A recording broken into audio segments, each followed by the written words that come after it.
The best way to burn fat is with more fat. And I'm being serious because there's actually two different types of fat in your body. One is white fat, and that's probably hanging out on your belly right now. It's extremely hard to get rid of. And then there's a lesser known type of fat called brown fat. And this is the type of fat that literally eats up your stubborn, annoying white fat like Pac-Man. And researchers have actually discovered that adults have much less active brown fat on their bodies, which is why we're not all walking around skinny. But they also discovered a way to activate this brown fat so that you can actually crank up your metabolism and start eating the foods that you love without gaining a bunch of weight. And there's actually new ways out that you can actually turn white fat in your body into brown fat so that your body can actually use it as fuel. You're using your body fat.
だからわかんねって言ったろ。てかなんで？また親父の転勤。家は前と違うけど、3学期だけこの学校。マジか。うん。Happy Thursday, everybody. 久しぶりだな。かもね。引っ越して3年だっけ？4年。4年か。そう、4年。3 viewers. We are swimming in views right now. What's going on, everyone? One of those, at least, is myself. So whoever's here, hello. Gonna see if maybe some more people file in before we like really get into the meat and potatoes here. But what's up? Actually, I don't even need these. I don't like wearing these if I don't have to, so I'm not going to.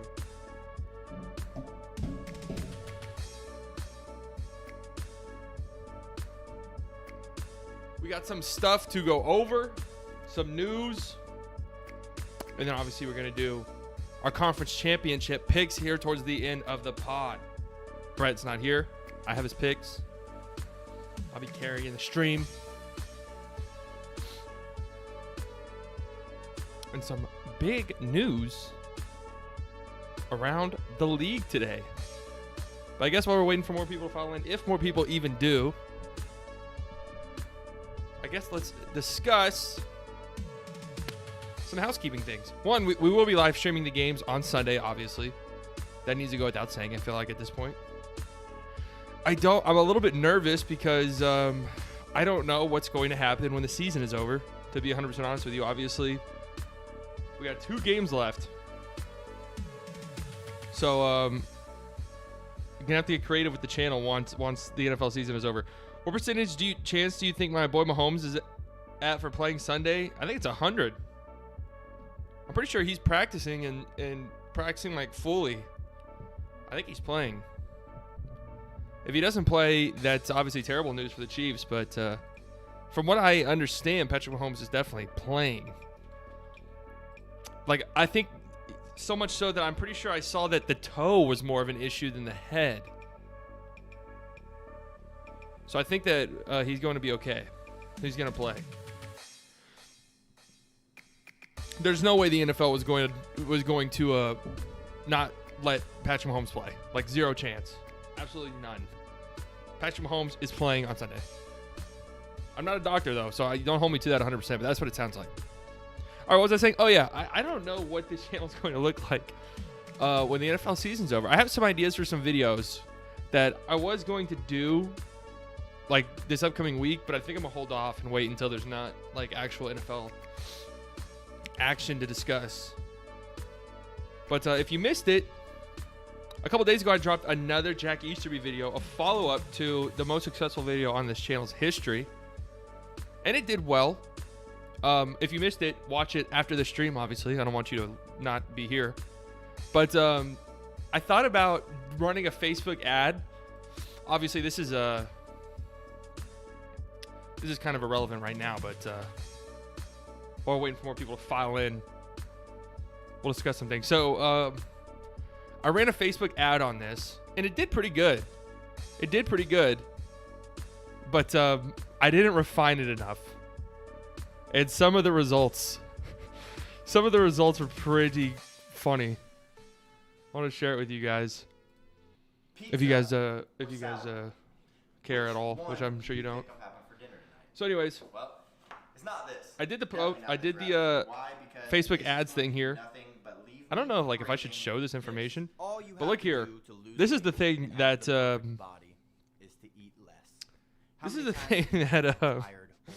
kind of worries me about Facebook ads. So obviously, I would say that our target audience for this channel is like right here, 18 to 24, 25, 34 too, like this little range. If you're older than that, I'm sorry. If you're younger than that, I'm sorry. But just based off of our Facebook analytics, I can tell you that this is pretty much like the bulk of our viewership.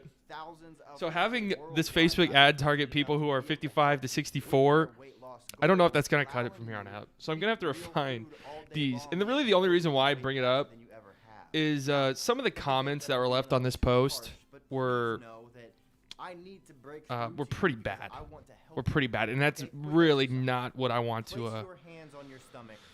that's really not like the community I want to build, is some of these comments. Get rid of them, but trade them to the worst team in the NFL. So this is like like what a lot of these comments were. Trade Deshaun, get rid of Deshaun. Grab the belly fat. Mainly because, hold on, are they playing an ad here? Get this fucking guy right here. Do you guys get this guy on ads all the time? Everything that's in your hands right now. And why haven't you taken care of I get him on ads all of the time. Get him out of here. All right, but anyways, this is kind of what I was noticing, is that a lot of people want to trade Deshaun. And the comments that were left on this Facebook post, which I do have a Facebook page, by the way. It's in the link is in the description if you want to like it. But they're very dog whistly. Get rid of them. Trade them to the worst team in the NBA or the NFL. What the fuck? I haven't read some of these. But where's the one specifically? Yeah, this one right here. Truth of the matter is he wants to play for a black coach. Just say that shit and move on. So that's kind of like the bulk of a lot of this. This one right here, too. This one, like, absolutely took me back. I have no idea what this guy's even getting at. Willie Vanderbrink. Imperial men with almost unlimited wealth have toys that they play with. People like Easterby are always going to be around those Imperial men with a lot of money. It's people like these who have turned the NFL into some social justice warrior enclave and ruined the game for the fans. Like, what? I don't understand. I don't get what this guy's even getting at in the slightest. Like, at first, I was kind of with him here, and then it just kind of jumped off the deep end here with this little detour here about social justice warriors. I don't get it.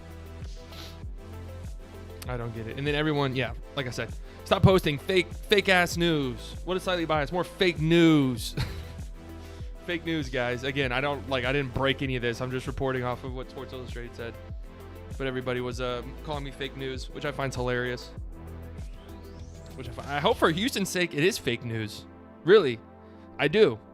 And that brings us into our next point, segueing nicely. A little update on this. I mean, I'm monitoring this Houston situation pretty closely because it's honestly nuts. You got this right here. This came out a few hours ago. I don't know like who this guy is, Luke Patterson, but I guess he took directly from a Adam Schefter report. Mike Evans, who is a radio host in Houston, I believe. Not the Mike Evans you're thinking of. Mike Evans asked Adam Schefter about the probability of the Texans quarterback Deshaun Watson being traded. Hi, Schefter answered. I think he's going to force a trade.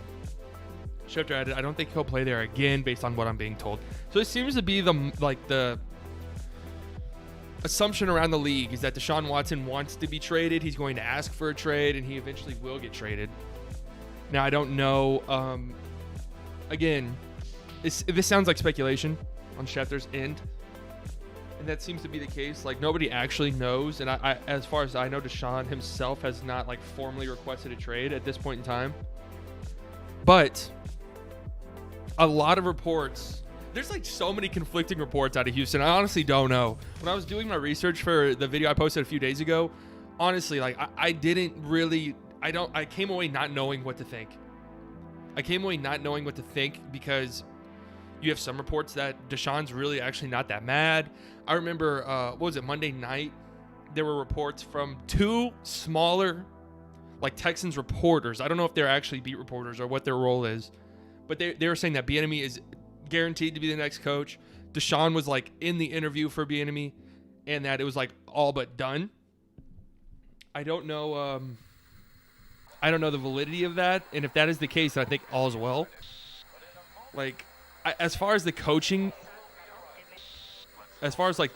decision goes for the Texans, if you're a Texans fan and you do want Bieniemy, which if you're a Texans fan, you should, right? You should forget like what you think about Bieniemy. If you think he's a good coach, if you think he's a bad, good candidate, whatever the case may be, you want to keep Deshaun happy, but like above all else, you want to keep Deshaun happy, and if that means bringing in Bieniemy, then so be it. You bring him in. And I think on that front, no news is good news because obviously Bieniemy is currently coaching, and I believe he can't like formally interview with the team until they are either eliminated or until after the Super Bowl. So, as far as coaching goes in Houston, no news is good news. Again, if you want Bieniemy, there's also a chance. Who was it? It's not Dable. I don't think Dable is going to be the coach. Right, Dable is. I don't even think Texans are interested in him. Who's the other one? Lindsey, something like that. I don't know. The defensive coordinator for the Bills, is that who it is? Someone else that the Texans were reportedly interested in. Obviously, it could be him as well. I'm not sure, but it sounds like from reports, again, smaller reporters, so I don't know the validity, but it sounds as if Bieniemy might be the guy. Bieniemy might be the guy in Houston, and that would make Deshaun happy. But if it's not Bieniemy and Deshaun does want to get traded, which it does sound like, because again, some of the other reports I saw is that this was like not fixable. Like Bieniemy wouldn't even fix it. That Deshaun just wants out. And I've seen like some reports that say that a lot of it has to do with how the team reacted to like some of the social issues earlier in the year. Which if that's the case, obviously that's a very deep-rooted issue that it's kind of hard to blame Deshaun if he wanted to leave. But who knows? What up, Nelson? Welcome to the chat, brother. But yeah, we're monitoring this Deshaun situation closely. And of course, the question that we all have to ask ourselves, if Deshaun were to get traded, Who is it to? Now, this is a fun little conversation piece that I want to talk about. I wanted to talk about this last week, but I guess it never came up. Let's talk about this tweet right here.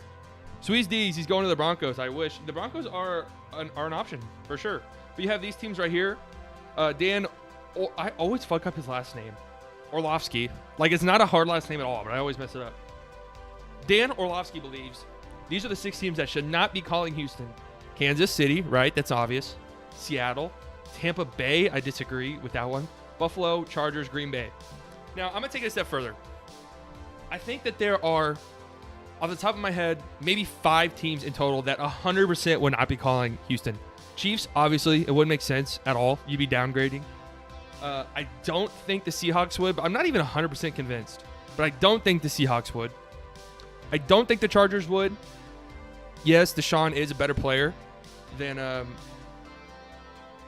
Deshaun's a better player than Herbert right now for sure. But Herbert's getting that rookie contract. Deshaun's not. So I don't think that this one would work. What up, Shoki? Sorry I'm late. My dog was going crazy out of Walker. All good. What about Cincy? Yeah, I was about to say, if you're putting the Chargers on this list, I think you have to put Cincy there as well. But even then, I'm not sure. I guess like it wouldn't make sense for some of these teams, like the Chargers or Cincy. Obviously, Deshaun is an upgrade over Herbert and Burrow, especially Burrow coming off of an ACL injury, you know. But you'd be giving up capital, and then also you'd be going from a quarterback making a rookie, getting a quarterback on a rookie contract versus a quarterback making $40 million a year. Is Deshaun worth $40 million a year? Yeah, probably. But we all know what is that? What is that old stat that there's been no team in NFL history that's won a contract or won a Super Bowl when a quarterback was taking up like a certain percentage of the contract. I think that is like the game is changing, right? So I don't think that stats can be around for much longer. But still, it wouldn't make sense for those teams.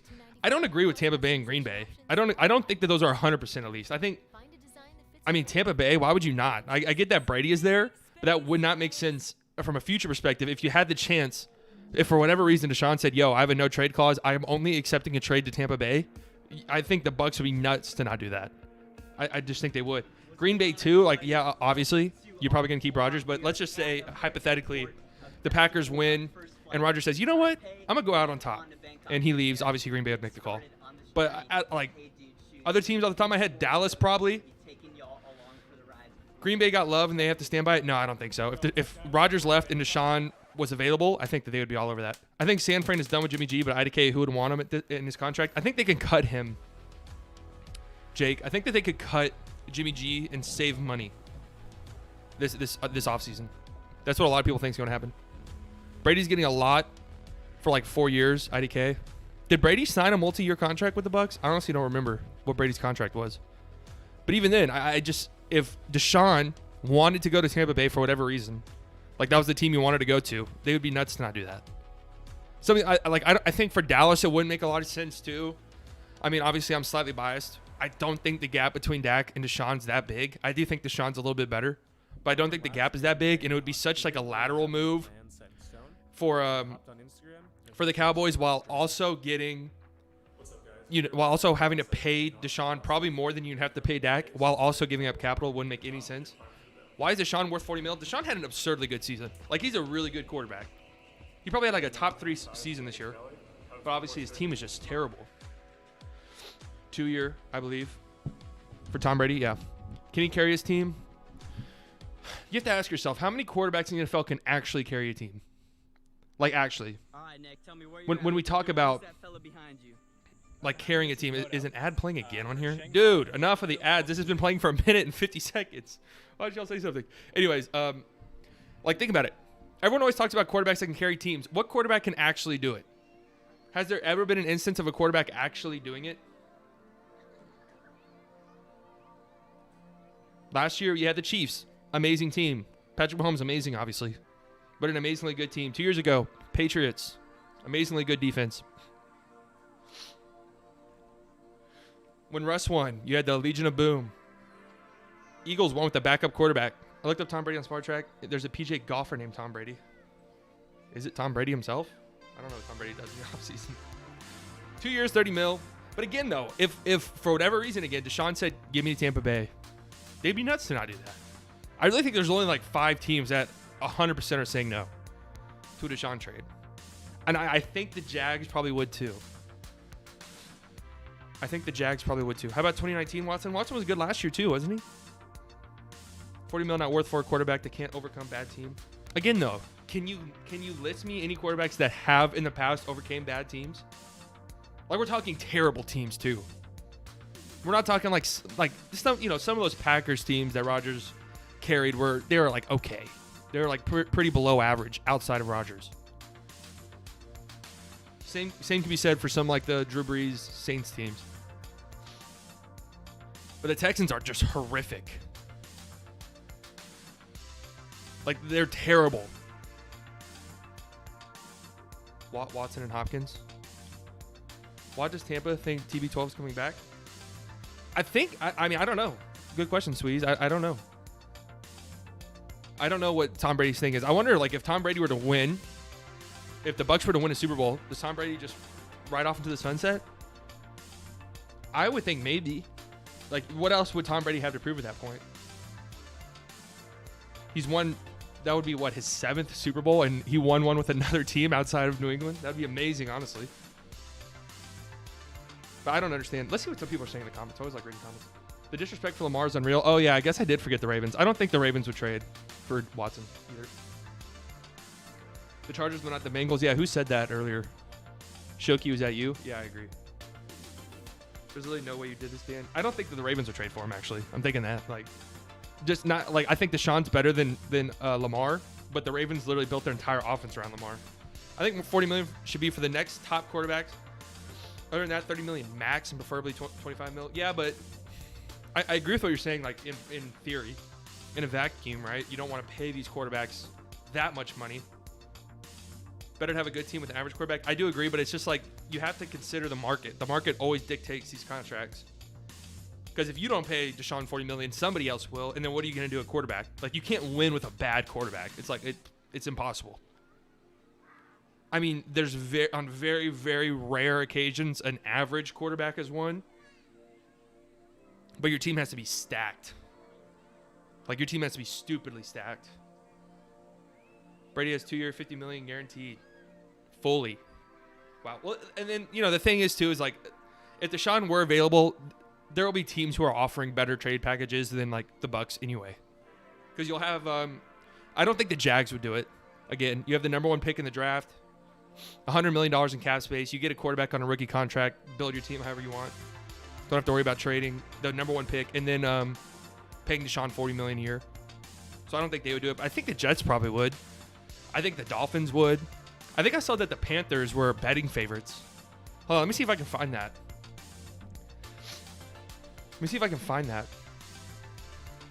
I remember seeing some Twitter posted the betting favorites for landing Deshaun if you were traded. Let's see if I can find it. And the Panthers were number 1, which shocked me.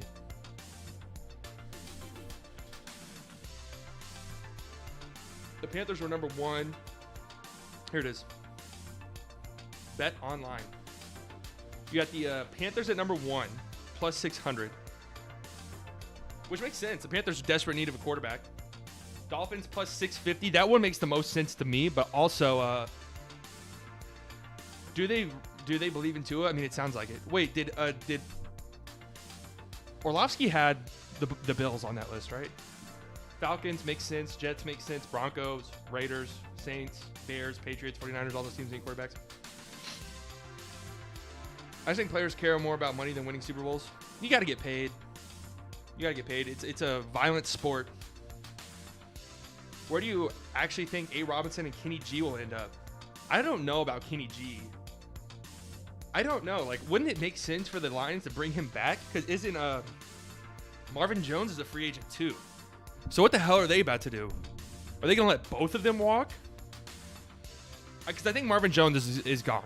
I think Marvin Jones is going to get a decent amount of money from someone. I think Kenny G might stay in Detroit. I think A. Robinson is definitely gone. I don't know where he ends up. I've seen the Dolphins. That makes some sense. I've seen the Dolphins because they need a receiver. Obviously, they have 2 good picks, but if you can go and get Allen Robinson and then use your picks elsewhere, that'd be really nice. Allen Robinson's going to have a lot of suitors. Packers I've seen, but I mean, the Packers have shown time and time again that they don't care about bringing in new wide receivers. Past examples say quarterback get less money, win Super Bowls. Yeah, that's true, Nelson. But again, I think that the tide is shifting. It's a difficult sport to make a living after retirement, so you need to make a lot of money. I agree too. And also, I mean, the league brings in billions of dollars. So if the players aren't making the money, the billion-dollar owners are. So who do we want making money? The laborers or the capitalists? I'm just kidding, by the way. And are they keeping Stafford? Oh, I'm happy you said that, Jake. I'm happy you said that. Yeah, I like John Boys too. I'm happy you said that. Because I do want to talk about the Lions. I want to talk about the Lions, something that nobody's ever said. But I want to talk about them because their new head coach, Dan Campbell, is quite the guy, to say the least. This guy is quite the character, man. Like, you look at this guy immediately. What's your first impression of him? I'll tell you what mine is. My first impression of this guy immediately is the PC guy from South Park. And I'm not the person who made that joke originally. But that's what other people are saying. Allen Robinson to KC for a first rounder. What's up, Lions? Allen Robinson is a Pride? free Dan agent, Campbell, right? New head coach for you guys, man. If I'm a bad ready to get going. team I'm gives excited. Deshaun a chance because they can pay him, We're gonna put Motown then how is back that on any the map. different from him in Houston? I just think that the issues in Houston run really deep. So it just goes beyond, like, the team being bad. Yeah, biting kneecaps. Hold on, let me turn down this. All right, so here's Dan What's up, Campbell. Lions Pride? This is Dan Campbell, new head coach for you guys, man. I'm ready to get going. I'm excited. Just listen to how he and, talked. We're gonna put Motown back on the map. All right, so that one is like innocent enough, right? That one's fine. Where's this? This one right here is like, what? We're gonna kick you in the teeth. All right. So this team's gonna be built on. We're gonna kick you in the teeth. All right. And when you punch us back, we're gonna smile at you. And when you knock us down, we're going to get up, and on the way up, we're going to bite a kneecap off, all right? And we're going to stand up, and then it's going to take 2 more shots to knock us down, all right? And on the way up, we're going to take your other kneecap, and we're going to get up, and then it's going to take 3 shots to get us down. And when we do, we're going to take another hunk out of you. Before long, we're going to be the last one standing, all right? That's going to be the mentality. So this team's going to be built on. We're going to kick you in the teeth. It does kind of look like Aubrey Huff, So if that's this what you're team's saying. going to be built on. We're going to kick you in the This teeth. is hilarious. Bite your kneecap off. And when you What punch the us back, hell we're even going to is smile that? at you. How do you And do when that? you knock us down, we're going to get up. And on the way up, we're going to bite. We're going to bite a kneecap? Like, if you're a player, are you like, what? Those were his election predictions? Wait, did you send something that I didn't see? Yeah. Lions. This is the new Detroit Lions head coach. I'm going to be honest with you. I've seen a lot of people say, oh my God, I need that intensity in Detroit. I need that intensity. Has a coach like this, and there's been a lot of them, have coaches like this ever worked? Like coaches that are like saying weird shit like this? Like, yeah, man, it might get you pumped up. I mean, does that make you want to run through a wall, actually? Biting a kneecap off? I mean, if somebody said it to me, I'd be like, dude, tone it down like 6 pegs. Doesn't make any sense. I sent a link. Is it not showing? YouTube might not like links. I have it to where all messages are visible. But yeah, this is the Lions head coach. Lions fans are pretty pissed off. I'll tell you that. Why does this feel MAGA-ish? Yeah, this is exactly what I was just saying. I don't understand how teams leave a meeting like this and be like, yep, this is our guy. Oh, yeah, that's right. He was in Dallas for a little bit, but as a player. Guy reminds me of Kitchens. Yeah, exactly. Strength coach, exactly. Like I'm trying to think. I'm trying to think about all of the good coaches in the league. Are there any that are like this? I mean, I think Robert Saleh too, but Robert Saleh is like a legitimate defensive mastermind. Oh, I didn't mean to click on this. I didn't mean to click on any of that. How do the Lions pick the worst coaches every time? I hope it works out for Detroit. But oh yeah, the reason why I brought that up is because you have this right here. Boomer Esiason, CBS Sports Radio, said that Matt Stafford wants out. So I don't know. I don't know if he heard the kneecap speech and said, all right, no, I can't do it here. I can't work with this, and then wanted out, or if this has been festering, which is probably the case. Closest is Raiders coach Gruden. Gruden would never say some shit like that, though. Kneecap biting? Like, what even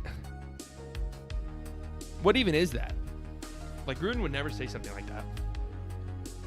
All right, let's see what Shifty said.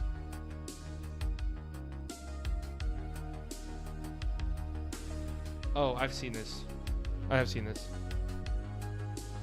This wasn't, oh, no, if Stafford were available, I think that he would be very sought after. And it would actually be good for teams if Deshaun were available and Stafford were available, because I think a lot of people would obviously focus primarily on getting Watson, and so Stafford might actually be a lot cheaper. You know? I think a team like the Colts makes a ton of sense for Stafford. A team that's like competing now. Because I don't know how expensive Stafford would be, honestly. I mean, I'd imagine at least one first. If Sam Bradford got a first for the Eagles all the way back in 2016, Stafford has to get a first. At least one, right? I've always liked Stafford. I always, for some reason, just... There's so much like Tony Romo and Stafford to me. Maybe not like playing style-wise, but they're very comparable situationally. I think Stafford... it's pretty crazy to say that. Gruden is stupid, but he's not dumb. Agreed. Gruden has been... The thing about Gruden is he's had success as a head coach before, so it makes sense, hiring him. But that guy, just talking about kneecaps, is nuts. Yeah, I've seen... This was like a common... this was like a common theme amongst Trump supporters before the election, that they really thought that he was going to like win every single state. Like California, seriously? Colorado? I mean, at least they gave him New York. At least they gave Biden New York. Like, come on, seriously? Like, really? California? What led them to believe that was even a possibility? Anyways, what else did I want to say tweet-wise? What's going on here on the notifications? Hey, that's right, Chilky. I am 9-1. You will respect me. What else did we want to talk about here? Oh, yeah. Nick Sirianni, new head coach for the Philadelphia Eagles. From what I've seen, again, I've said on this channel, and I'm going to reiterate this. I'm not like rushing to jump to any conclusions about any new head coaching hire. I've done it in the past and looked stupid. I'm not doing it again. You just don't know enough about these guys. It's also like dumb to do so before you know who they're bringing in as their coordinators and assistants too, because the Eagles did not have an offensive coordinator, right? Am I wrong in thinking that? Didn't Doug Peterson call the plays? Like, they didn't even have an offensive coordinator. And then obviously defensive coordinator. Fuck, what was his name? Oh my God. He retired. Or he's taking a year off. Oh my God, what was his name? How do I not know it? But anyways, EB gets no respect. Stafford's just as tough as they come and a great human. Yeah, no. That's where I see the comparisons for Romo, honestly. Jake. Are you talking about Eric Bieniemy, John? Yeah, no. I was going to lead into Eric Bieniemy here. So, obviously, Nick Sirianni, I mean, from everything I've seen, seems like a decent enough candidate, right? One of the issues is, I guess it's not really an issue, but one of the things that people are upset about, I guess I should say, is that the biggest criticism of Eric Bieniemy, that's not racist, is that he doesn't call plays. He doesn't call plays in Kansas City, even though he's the offensive coordinator. Andy Reid calls the plays, so it's like, how important is he actually to the team? Because sorry, I have to skip an ad there. Because he doesn't call the plays, so how can you rely on him as a coach? Well, the thing is, Nick Sirianni did not call the plays in Indianapolis either. Frank Reich called the plays. So the Eagles go out and sign Nick Sirianni, who, I mean, by all accounts, I don't think this dude was really a talked about candidate at all going into this coaching search. I think just within the past few days, Sirianni emerged as like the favorite here to land the job. It was between him and McDaniels, from what I understand. Which, I mean, if the Eagles got Josh McDaniels, that would have been, honest to God, amazing. Like, that would have been hilarious. And I know they were also interviewing like Kellen Moore, so they're obviously going for a more offensive-minded coach. So they bring in Nick Sirianni, and let me just say this: the excuse that Bieniemy does not call plays, I think it's just something people say. to make themselves feel better about why they actually don't think Eric Bieniemy is a good head coach candidate. Because we've seen plenty of times people get head coaching jobs who don't call plays. I mean, the homie for the Lions was it the tight end coach? Dan Campbell was the tight end coach. Yeah, you see Louis Riddick right here. Does he call play? Does he call plays? That's the biggest criticism against Bieniemy. Then, of course, I've talked about this before. You have people who bring up his past allegations and things that he's gotten in trouble for, which are it's pretty bad. Obviously, you don't want your head coach to be somebody who has had a past like that, I guess. But a lot of that shit was 30 years ago, 20 to 30 years ago, such a long time ago. And it's also like, I mean, we're talking about the NFL here, man. There are a lot of shady characters. There are a lot of people with questionable pasts that we just kind of let slide. And if I'm not mistaken, Matt Patricia had sexual allegations out the wazoo, and he was hired by Detroit, and nobody cared. So I don't know. And I'm not gonna sit here and say Eric Bieniemy is the greatest coaching candidate. Again, I don't know. He seems more than qualified to me, especially compared to some of these other guys. And it's also, I mean, you do have to. It's weird that Deshaun Watson, again, I'm going back to the Texans situation because it's relevant here, but Deshaun Watson specifically asked for Eric Bieniemy. It sounded like the Texans weren't even going to interview Bieniemy. Then there was a major backlash from that. Deshaun's obviously pissed, and now all of a sudden they're interviewing Bieniemy again. I don't know what their intentions were, but obviously that sounds as if they were pressured into interviewing Bieniemy. But I think some people just need to be honest with why they don't think Bieniemy is a good head coaching candidate. He definitely calls some more plays, and he just scripts the first drive of all of our games. Pretty sure EB came up with the Rose Bowl play that we ran against Houston last year. I mean, Bieniemy seems more than qualified to me, honestly. He might not call the plays, but he's the offensive coordinator of one of the craziest offenses of all time. And two, the Andy Reid coaching tree, time and time again, has been good. Problem is Eric has a top quarterback in Mahomes and receivers. What does he look like with a regular QB? So people are willing to risk him being a bad coach, but hey, IDK. No, I mean, that's a good point too. I've heard people say the same thing. But then it's also like, all right, what about Robert Saleh? The San Francisco 49ers defense is loaded, top to bottom. Those criticisms were never really levied towards him, that he just had a stacked defense. I mean, you can say the same for the only reason why I'm saying Dan Quinn, because I know Dan Quinn's not the head coach anymore. But when he was the defensive coordinator of Seattle, they had one of the most stacked defenses of all time. You had Adam Gase with the Broncos.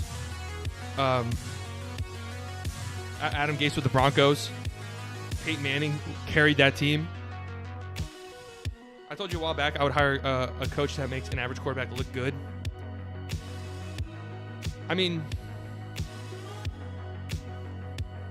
I'm trying to think about what coach fits that criteria. Andy Reid definitely does.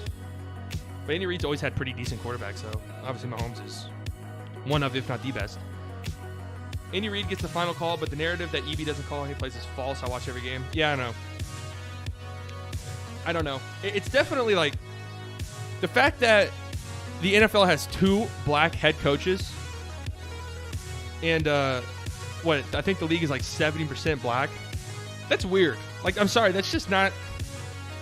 It's really not a coincidence. It might not be like blatantly obvious racism. Like, I don't think that owners are going like into meetings after the season or before they need to hire a coach and like, okay, what black guy can we snub here? No black guys. Like, I don't think that happens. But there's definitely like a small circle, I think, and that circle is pretty white, which of course is racist in and of itself. I mean, shit, Mahomes called for Wasp himself. Andy listens to these guys. Yeah, I don't know. I don't like those criticisms towards Bieniemy, because then you'd have to apply that to almost anybody. I mean, again, I'm not saying Bieniemy is like a perfect head coaching candidate, because again, we don't know what goes on like in the interviews, behind the scenes. I mean, there's been some reports. I don't know how like reliable these reports are, that Bieniemy is just a bad interview. So I mean, that could be the case, but still, I think that some of the criticisms levied towards him are a little unfair. and unjust, really, especially compared to some of these other guys who got hired. I mean, who the fuck is, like, who is this guy? Who's Dan Campbell? This guy says he's gonna bite kneecaps off. Is he saying that in interviews? If I'm a Lions fan, I watch his press conference today. I'm jumping off a bridge. You can't bring me back. Knock us down. We're going to get up, and on the way up, we're going to bite a kneecap off. All right, and we're going to stand up, and then it's going to take. This is going to be a meme, 100%. All right, and on the way up, this is a meme already. And we're going to get up, and then it's going to take 3 shots to get us down. This is going to be a meme forever. Hunk out of you before long. Next offseason, when the Lions are looking for a new head coach, the mentality. So this is going to be built a meme. Undoubtedly, no doubt about it. What else do I have here in the bookmarks? I feel like people aren't talking enough about I feel like people don't talk enough about the fact that Deshaun Watson might get traded. Evie's not Dan's. Drew was the first girl that didn't just look at me.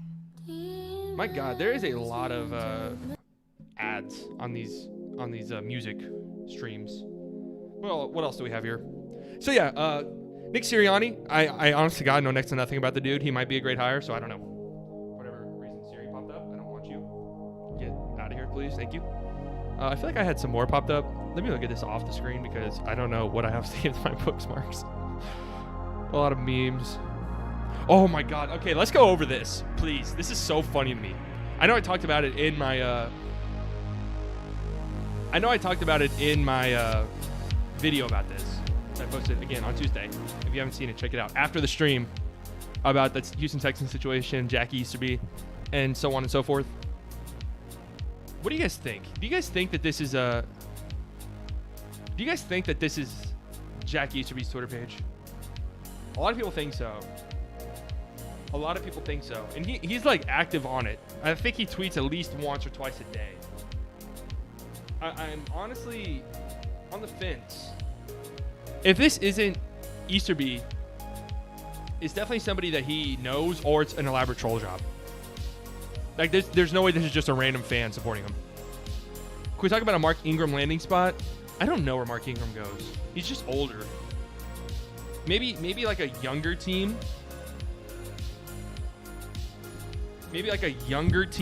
Almost sort of like a Frank Gore-ish role, if that makes sense. Obviously, I think Mark Ingram can bring you more than Frank Gore, but like a young team, maybe as a running back too, who can be a mentor and somebody who can be supporting, the younger players, things like that. I think giving Eric a chance just on the fact that he works with the Chiefs head coach and probably learned a lot from him, but if he fails, then after 1-2 seasons they fire him away, people say they're racist. And no, if he fails, I think that, people understand. It has to be Jack Easterby's burner one way or the other. I just don't know. Because there's some tweets on here. Like, obviously, what was launched this year? I don't know about Carolina. I don't know. Honestly, I don't know. Maybe somewhere like, I don't know. We'll see. I'll have to see what the running back market is. Because, again, I don't know what Mark Ingram gives you, really, from a production standpoint. But going to a younger team that might need a running back too. Yeah, I don't think it'd be Carolina because, like Jake said, CMC is obviously a beast, and then Mike Davis was really good this year. Maybe somewhere like Washington, because Antonio Gibson, like, I don't know. We'll see, I guess. I see him getting an intern to run the page, so he has the deniability. I want to go, dude. These tweets, honestly, I only showed a few of them during the video, but some of these tweets are nuts. Seriously. Like, this honestly got me thinking. No, the Texans are building a culture around God. Building around God and culture. This honestly got me to think that making a fake burner account would be so much fun.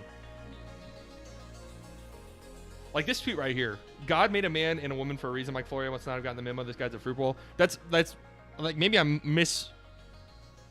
misunderstanding the tweet, but this is definitely like homophobic, right? Sean Watson wants out of Houston. False. Oh, wait. There was a tweet earlier today. Did he delete it? No, Deshaun is not getting traded. Do we think this is him? Do we think this is him?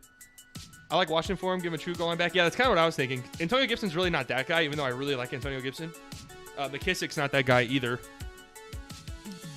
So who else do they have? Peyton Barber. Did he do anything for them?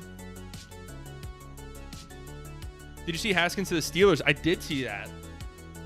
I kind of like it, honestly, for the Steelers. I mean, if Big Ben were to retire, I think that they would probably be looking for like a legitimate quarterback replacement and not Haskins. But the Steelers are going to be a very interesting team next year. Like, they're going to be... They're going to be an interesting team, to say the least. Even if Big Ben doesn't retire, I honestly don't know how good the Steelers are going to be next year. This one right here is so funny. I think Deshaun is behind Jack. The Texans are including him in the head coaching search. See, so here you go. I don't think Bieniemy is the answer. I clearly said I wasn't Jack Easterby. I just think he isn't as bad as people say he is. He's simply raising his spiritual level. Oh my God.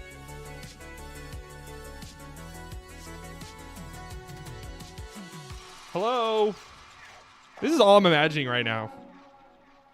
This is seriously all I'm imagining. Jack Easterby in the fucking fake nose mustache disguise. I clearly said I wasn't Jack Easterby.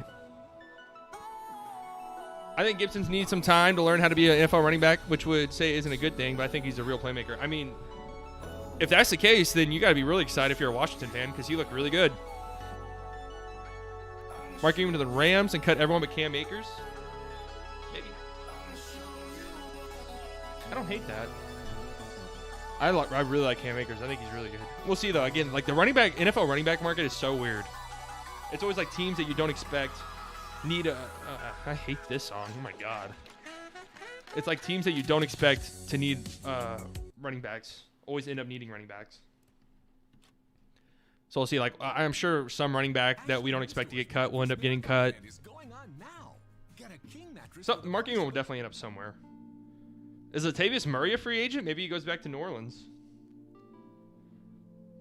Me too. The three running back switch outs too much. And I think I even saw a report that Cam Akers is going to be like not the face of the franchise, but like the focal point of the offense next year for the Rams. But even then, like Malcolm Brown was okay. Darrell Henderson was pretty good at times for him. So I don't know. I'd have to look at like each team's contract situation to see like where it makes the most sense. I'm not checking. I got work to do after this, unfortunately. Why don't you like Jack? I've seen this guy pop up a bunch here. JC Prepper. Rank rookie running backs from the season. Okay, let me think. Off the top of my head, I think number 1, I'd go James Robinson. Number 2, I think off the top of my head. Number 2 would probably be Cam Akers, right? No, J.K. Dobbins. Actually, I might put J.K. Dobbins 1. Like, I know James Robinson had him beating all the stats, but J.K. Dobbins didn't really like get a chance to be the focal back until like later in the season, and even then he still has Gus Edwards and Lamar, obviously. But J.K. Dobbins is the real deal. Then I'd probably go Robinson. Then I think I'd go Cam Akers. Cam Akers is super good. Oh yeah, Jonathan Taylor too. There's a lot of great rookie running backs. I think I'd actually go Jonathan. Oh Jesus, I mean Jonathan Taylor looks so good at the end of the season. Maybe I would go Jonathan. I still think I'd go J.K. Dobbins 1, then probably James Robinson, then Jonathan Taylor. Antonio Gibson's up there. Cam Akers. Who else even is there? I mean, A.J. Dillon. Clyde Edwards-Helaire. Is he playing? I think that he is.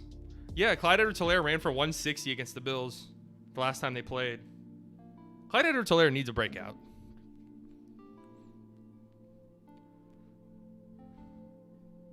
This one right here is funny. Like if this is Jack, he's deep in the weeds. Like he is deep on Twitter, looking around. Because this is just some things never change. ... This is obviously what Deshaun tweeted a few weeks ago. Why? Because you're so part of the Texans franchise. Oh, man. You know, it's funny. Jack Easterby does actually have a Twitter account.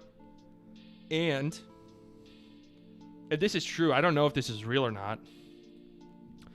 These guys right here tweeted out a video. It was honestly pretty funny, like a little parody video about Jack Easterby basically sucking Cal McNair's dick. Jack Easterby, delete that video. What? The video making fun of me and Cal. That is slander and counterproductive to the culture we are trying to cultivate in the Texans clubhouse. This is the video right here. You guys want to watch it? It's kind of funny, actually. And the Lord. But, you know, no matter how deep those valleys were, it sure did make those tall mountains almost sweeter, okay? You know, we faced a lot of challenges this year. I think even though the team came out 2-14, I think we're the best team we've ever put on the field. And when I say we, I mean me and Cal. The culture has never been better than it is right now in the Texans locker room. Yeah, like the DeAndre stream. Hopkins, as you know, was Thanks, traded by Bill O'Brien. So his baby mamas are not at practice anymore. Bill is gone. That's an interesting part of this video. The DeAndre Hopkins thing. There are a lot of people who think Jack Easterby is the reason why DeAndre Hopkins got traded. Because you have this weird dynamic where Jack Easterby came into the team, was like the chaplain almost, and players like confined with him, told him like their deepest, darkest secrets. I don't know if that's actually true. But then he becomes like the head of personnel decisions. Imagine like the guy that you told all your deepest, darkest secrets to is now like running the team. Was the players hated Bill, but I'll tell you who they don't hate, Cal. You know who else they don't hate? Me. But you know who they love the most? And it's very important to me. The Lord. The Lord. We're going to bring these victories to the city of Houston. How do these people... Hey, victory. How do these people like Jack Easterby... Again, this is like assuming this is all true. How do these people always become so manipulative? Is there just something about... I don't want to shit on anybody's religion or anything, but is there just something about these people that they're just easily convinced? They're like easily gullible. They can be easily swindled.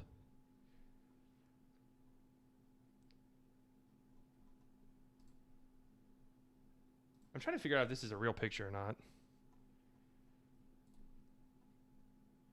Yeah, I don't think it's a real Photoshop. Damn, that would have been nuts. I saw another one going around that Jack Easterby messaged somebody else, but I think it was Photoshop too. I was honestly hoping he would message me. Can you imagine how fucking funny that'd be? That'd be amazing content if Jack Easterby personally messaged me. Should I message Jack Easterby? I'm gonna message Jack Easterby right now.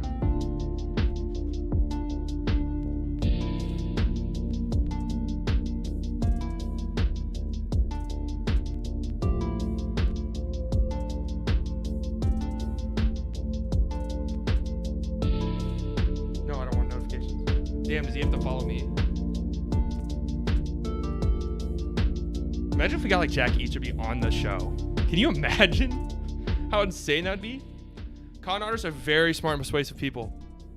I know, but there's something about like these televangelists, who I know that's not what Jack Easterby is, but it's like very similar, it sounds like. I mean, Bible thinks the earth is 1,000 years old. It's 10,000 years old, so yes. But even then, I know I know religious people who are very smart. I don't know. Can I not message him? Does he have to be following me?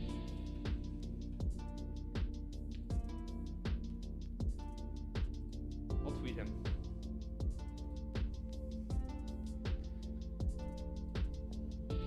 Hey, Jack Easterby. You're doing a great job. In Houston. And you are getting unfair. No. And you are being treated unfair.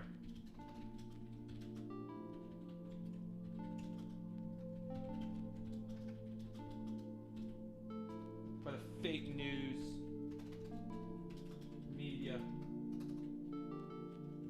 Any chance you want to come on the show and clear the air?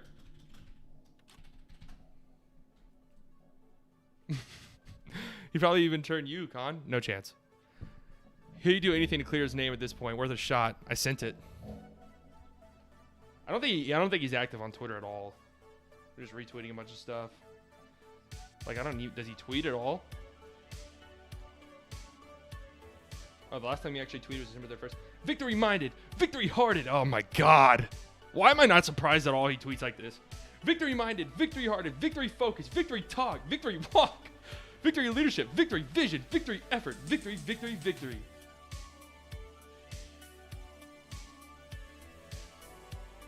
What the hell? 2021, one word. Victory. 2020, what a year. What a year. Lessons, blessings, and challenge aplenty.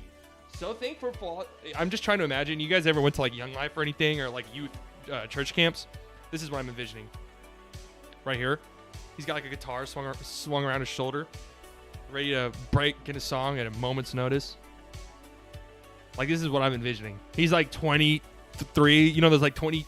No, there's sometimes they're in their like their late 20s, early 30s, and they're always hanging around high school kids. This is what I'm envisioning. 2020, so thankful for all of the valleys because the depth of them make the mountaintops more special. Truth is, we may not know or realize, but we are all better because we grow through what we go through. 2021, let's go. Imagine Houston being good as hell next season. That's what I'm saying. Like, imagine like Jack Easterby actually being like a football mastermind, and they end up becoming really good.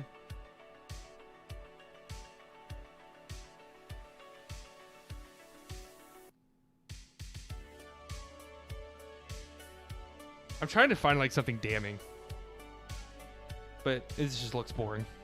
Imagine the Cowboys being good next season. I can't. I've already imagined that enough, and it's just broken my heart too many times. I'm done imagining it. Scottie Pippen followed me. Holy shit.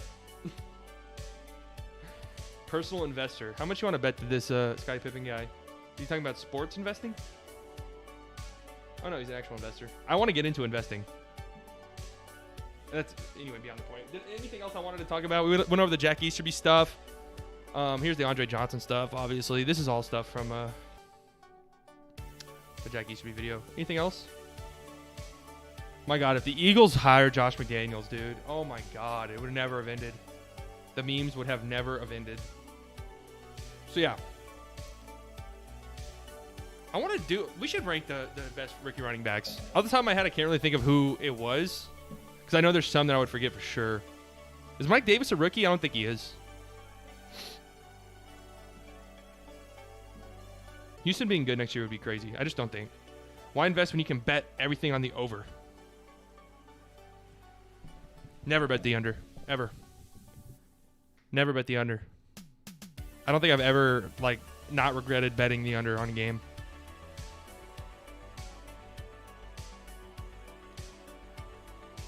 I don't think I've ever not regretted it. All right. So, hey, do me a favor and go like and retweet my Jack Easterby tweet. Let's get him on the channel. Can you imagine? Can you actually imagine what that would be like? But, oh, going back to what I was saying about the Jack Easterby burner. Do you think that you could get in legal trouble? So, if the Jack Easterby burner is, in fact, somebody just like some elaborate troll job, if this is like some elaborate troll job, do you think that somebody could get in legal trouble for this? Because very clearly, if this is a troll job, they're very obviously trying to lead people on to believe that they're Jack Easterby. But they've said numerous of occasions, this is not Jack's burner. Wait, hold on. Let me bring this back up. This is not Jack's burner.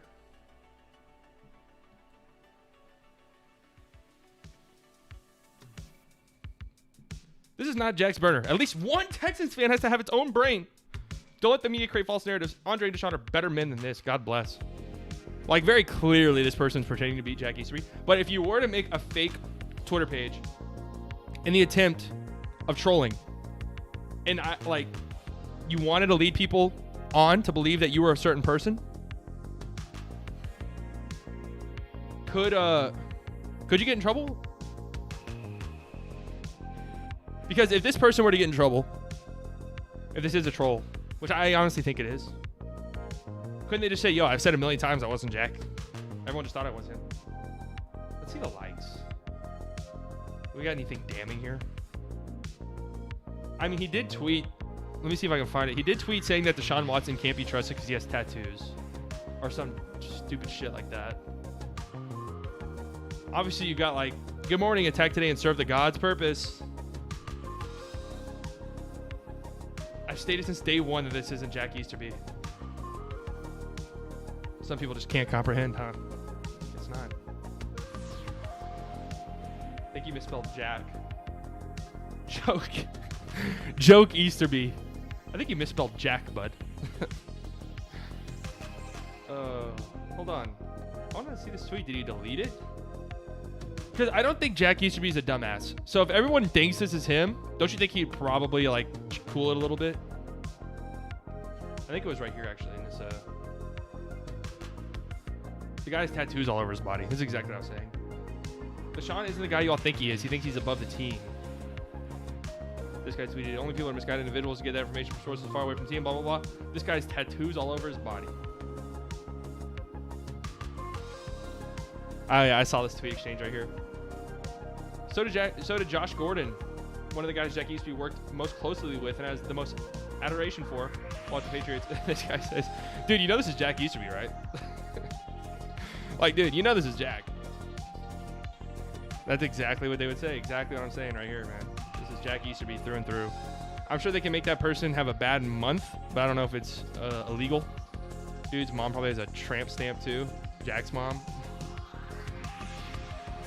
Well, if this is Jack, he's a very interesting character. This is also what I'm saying, though. Biden's going to run this country straight to the ground. Oh, Lord.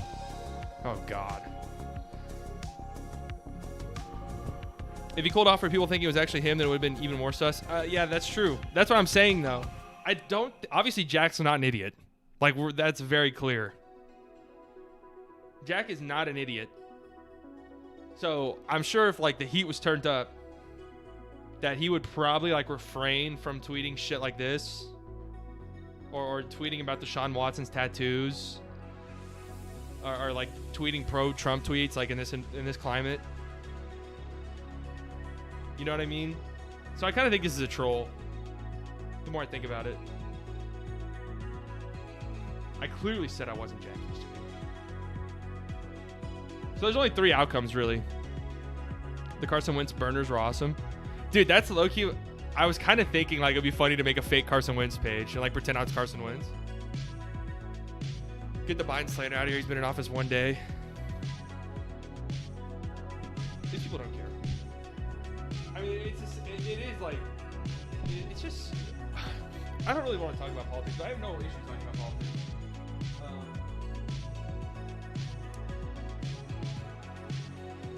Hold on, sorry, my boss texted me. At least the thing I want to see least.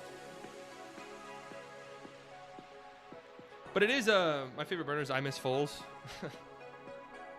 That would be so funny. What if Shoki was like actually Nick Foles or something?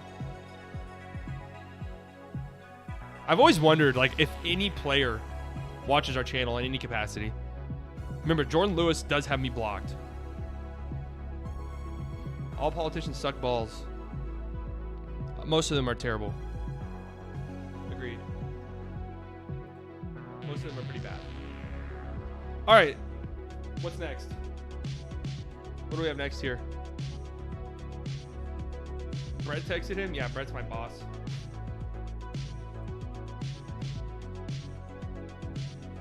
Oh yeah, Eric Bieniemy's trending. I think Eric Bieniemy might be the coach of the Texans though. Like I was saying earlier, I don't think a lot of people are in here yet. But like I was saying earlier, I think no news as far as the Texans coaching search, if you do want Bieniemy, is good news. That's the way that I feel. If you do want Eric Bieniemy to be the head coach of your team, I think no news is good news. Because again, they can't hire him officially until the Chiefs are out. So the fact that there's really been no news on the Texans coaching front in the past few days leads me to believe they might be going with Bieniemy. Which leads me to believe that Deshaun maybe is staying. Which would kind of be disappointing. I guess not if you're a Texans fan, but I mean, if you're a fan of drama, it would be pretty fucking great. Which I'm a fan of. So I'm actually rooting against Bieniemy going to Houston. This Houston situation is just so messy, man. Think about the two outcomes. The Jack Easterby is as bad as people are saying that he is, or somebody somewhere is just on a mission to slander Jack Easterby for whatever reason. Taking the Houston job has zero pressure because you can literally not do any worse. That's pretty true. But then again, though, there's been some coaches in the league who have gone to really shitty situations, done bad, been scapegoated and fired, and then, you know, the team just didn't get any better. They're just in terrible situations. I think of, what was the name of the Lions coach? Caldwell? If Jack really isn't trading Watson. I think Brantford Houston Texans coach 2021. That'd be hilarious. They should just do the Twitch chat thing. Twitch chat would literally be 4 verticals with Deshaun. Just hope, pray for the best every single play. But we'll see. I mean, Schefter's tweeting that it's high, that he's going to be traded. I don't know. Cowboys 2021 until we don't make the playoffs. I think that the Cowboys are probably going to be bad next year. Like, I'm really starting to just try to process that. And I think that that's okay. I think the Cowboys need a tiny little retool. To be 100% honest with you. I think that the Cowboys need a quick, tiny little retool, which might require them to be bad for a year. Including this one. Another year of being bad. I think that we just need too many pieces. I don't know how we can get those pieces without doing pretty good. I saw this too. This dude right here. Aiden Darude. I have no idea who this guy is. But Aiden Durd, who spent the last 3 seasons on Atlanta staff, will join Cowboys as defensive line coach. So obviously Dan Quinn bringing his homies with him. Don't know how I feel about that really. Because again, Atlanta's coaching, defense was so terrible. But I mean, it is what it is. Yeah, exactly. Dallas does not need to become the Falcons. It's just why are we bringing in all of the pieces from a failed defense? It doesn't make any sense, really. But I don't know. I put my faith in Dan Quinn, I guess. He's coordinated very good defenses before. So I guess I'll just force myself to believe that he can do it again with the Cowboys. It is a little bit scary, too, because those Seahawks teams literally were so good, so stacked top to bottom. And this Cowboys defense is not. You'd be on some Ted Lasso stuff. So is that show good? I remember asking. I like giving the young coaches a chance instead of recycling the same 20 coaches over and over. Yeah, I do agree. Sometimes, though, I guess it depends on your situation. I wouldn't have minded. I know a lot of Cowboys fans said they liked the Dan Quinn hire because it was somebody who's been there before and it wasn't some new, no name. I wouldn't have minded a no name. Any news on Dak? No, but no news on Dak is good news too. The Dak situation will be resolved. He'll probably be coming back on the tag, which sucks. But Dak will be the quarterback of the Cowboys. I'm 99.9% certain. And I've said it a million times. If he's not, I'm probably out. I'd probably take a year off of being a Cowboys fan. I say that, but that would be impossible. I say that, but it's just... I can't quit this fucking joke of a team. Ron Rivera is the only exception because he left for health reasons. I'm trying to think of an example of an old coach getting the job and then doing really good. Gary Kubiak. There's got to be some examples, right? I mean, Pete Carroll is kind of an example. Pete Carroll did an NFL stint, failed horrendously, went to USC, then went to Seattle and was really good.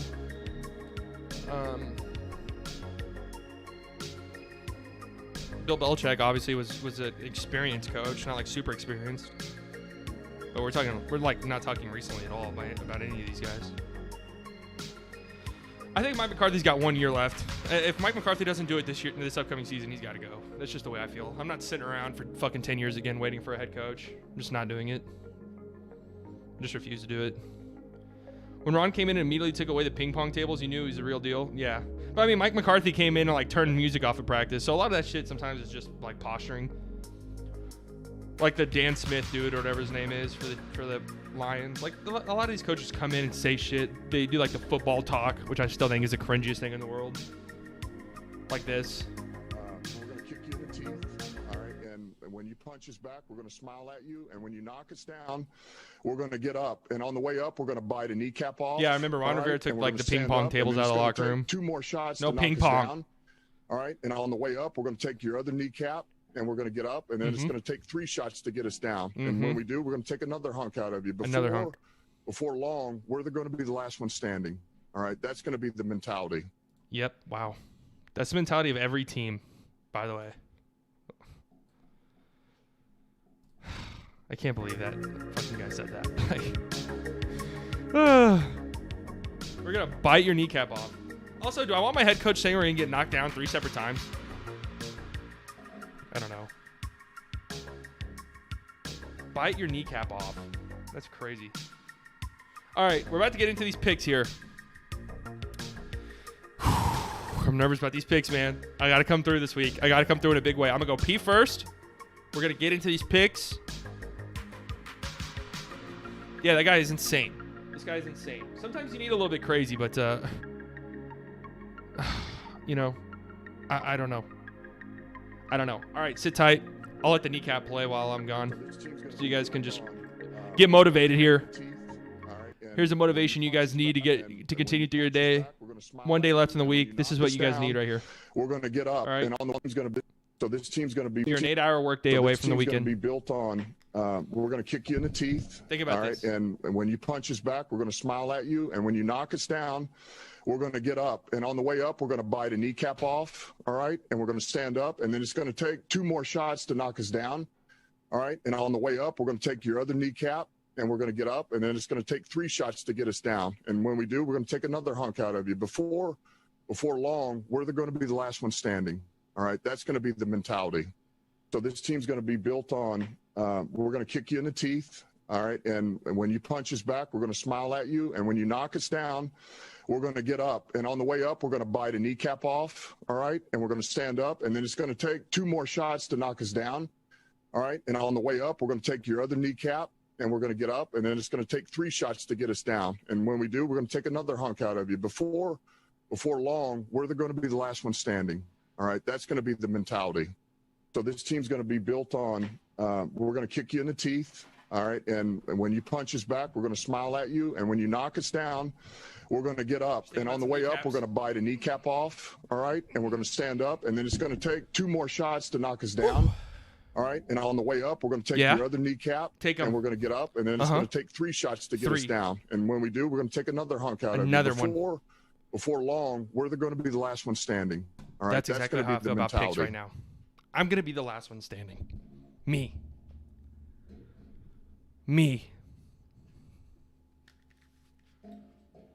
Yeah, we're going to see Conor McGregor bite some kneecaps off this weekend. Is that the new go-to move? Biting kneecaps? All right, pick time. It's time to get serious. Jokes are over. Having fun is over. Protect your kneecaps. If you didn't know, Brett and I went into last week tied, pick-wise, throughout the entire season. And now, we approach... Hold on, let me turn the chat box off because I don't want this in my video. Now, we approach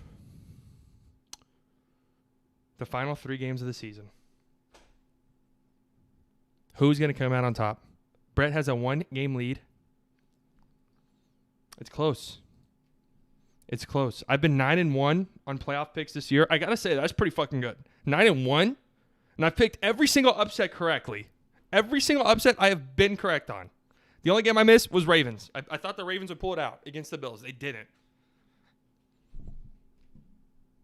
Brett, I believe Brett is what? He went 4-0 last week, so props to Brett. Give him a round of applause. I believe Brett is 7-3. I am 9-1. Give me a round of applause. Okay. That's true, Nelson. SpongeBob, my leg. I mean, he doesn't pick against the Chiefs, so you're going to have to get wild. No, I think you'd be surprised here. My goal is to get into the Super Bowl tied, and then we can go from there. If we can get into the Super Bowl tied, I'm okay with that. I'm okay with getting into the Super Bowl tied. Let me pull up my notes here. There's not this pick video is not going to be as extensive. There's not going to be like any crazy stats because we're here. We already know what these teams do, right? We already know what these teams are capable of. We know who they are, what they do, who does what, where they do it at. All right. Conference championship weekend is upon us. AFC, NFC, championship game. We got 2 Sunday. They're going to be great. They're going to be tough. They're tough to predict, but I'm the best predictor that's ever existed, so I think I'm up to the task.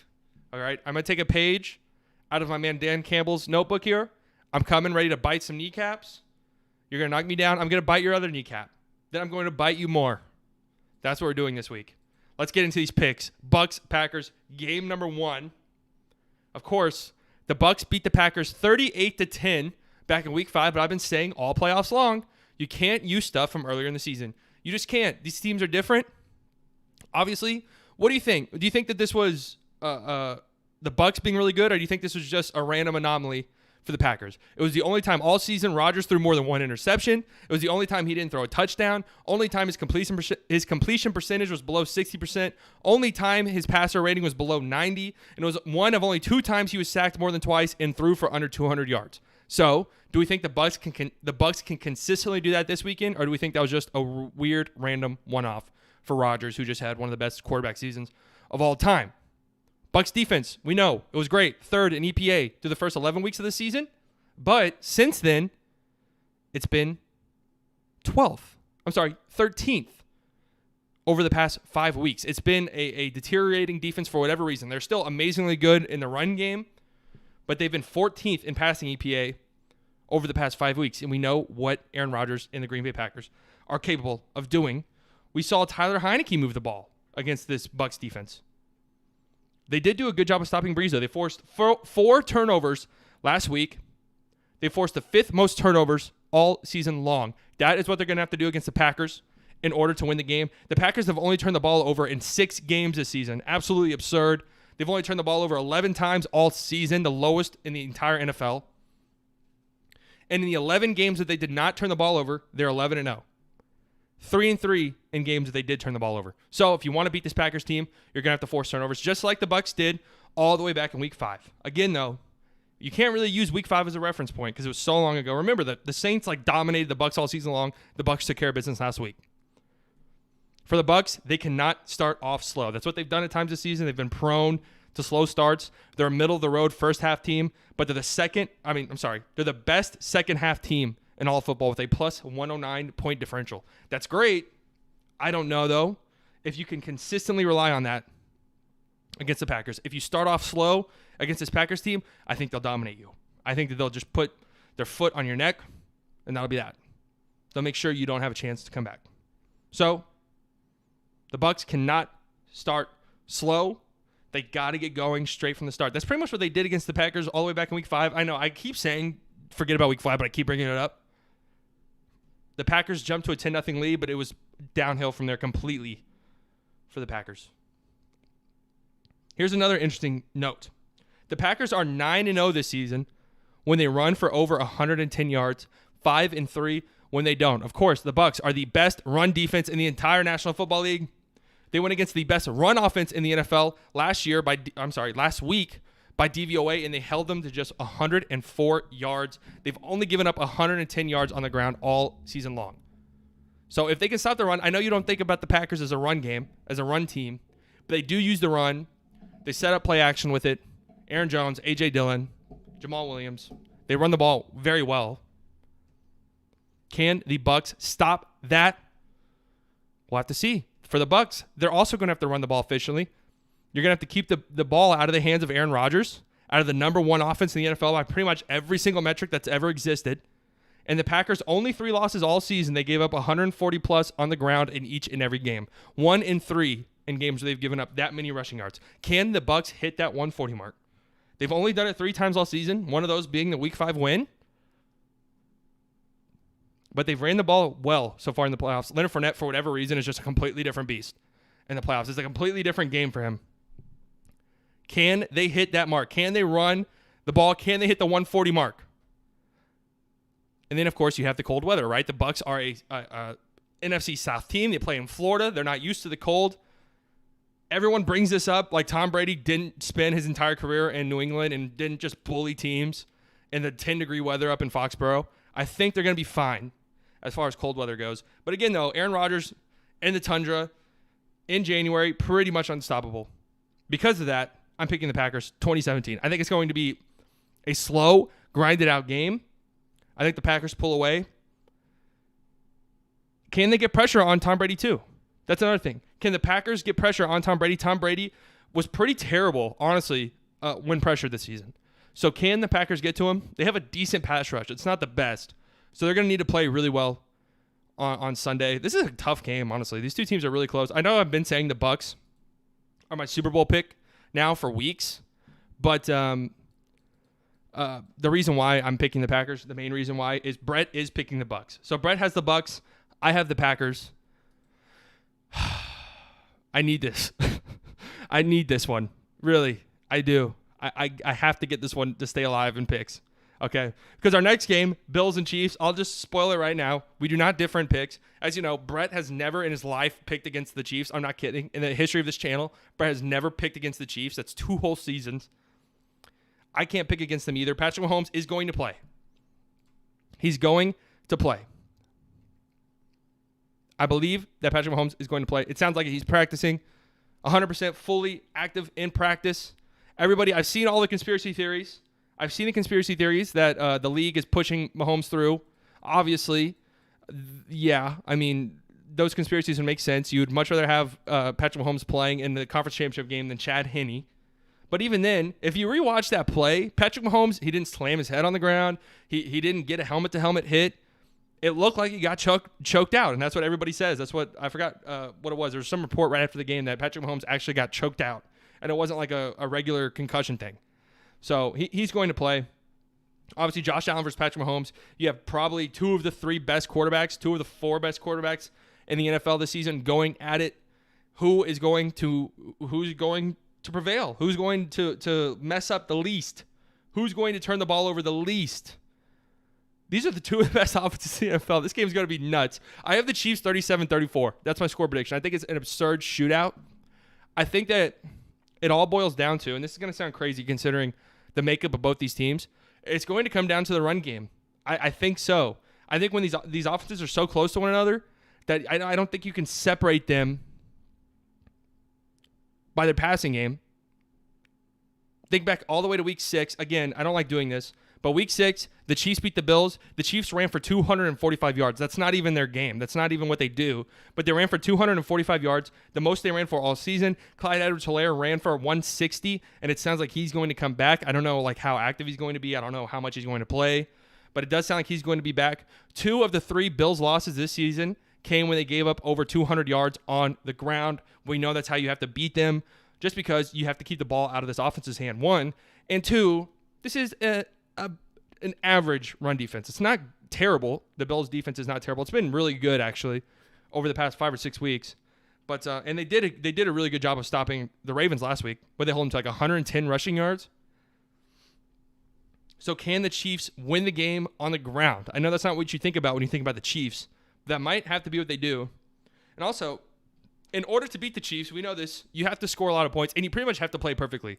Like the only real loss the Chiefs had all season was against the Raiders, and the Raiders played literally almost as perfect as you can possibly play, and they still almost lost. So can the Bills play a perfect game? They need to score a lot of points. In order to do that, you need to stay on the field. You need to keep the ball out of the Chiefs' hands, 1, and also you need to make stops on defense to ensure that your offense is on the field as much as possible. So they need to stop the running game. They can't give up 245 yards on the ground again. You can't. You're going to lose, guaranteed, if you do that. And the Bills have also been one of the worst defenses in the NFL against tight ends. Kelsey had 5 catches, 65 yards, and 2 touchdowns against the Bills in week 6. They did do a good job against Mark Andrews last week, but I mean, Travis Kelsey and Mark Andrews are like 7 tiers apart, honestly. No disrespect to Mark Andrews, but that's just the way that it is. So I don't know. I have the Chiefs 37-34. I just think that they're a more experienced team. I think that's probably what's going to matter the most. Patrick Mahomes has been there. Josh Allen is not. I mean, the Bills as a whole have not. The Chiefs won a Super Bowl last year. They were in the AFC Championship game and like a play away from making the Super Bowl 2 years ago. So they've been here. They know what it takes. I think that they come out on top. So does Brett. We both have them. Chiefs 37, Bills 34. That's my score prediction. You heard it here first. I need a perfect week. I need a perfect week. No ifs, ands, or buts about it. It has to be perfect. It has to be perfect. All right, what are you guys talking about over here?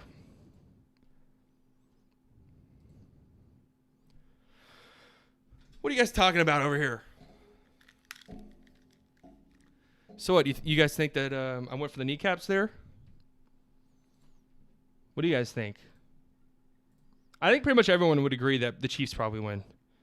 All right, I'm scrolling all the way up to read this. That's hilarious, man. Do young team that knee bites. Bite the week's kneecap off, boys. Yeah.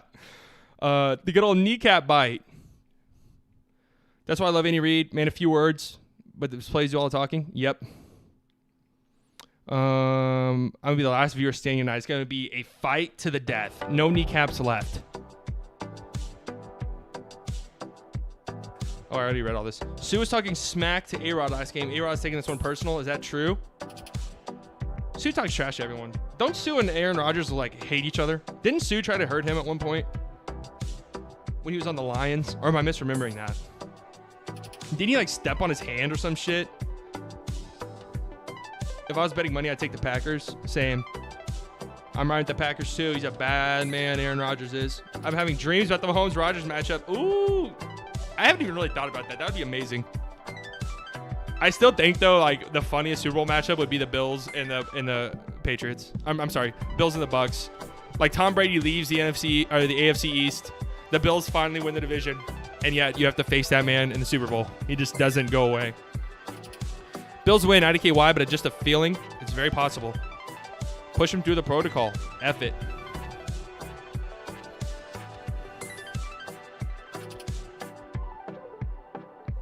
Hold on, I lost it. A Packers vs. Chiefs Super Bowl will be a slugfest 100-107. We need one of those. We deserve one of those. I really think we do. It's been a tough year.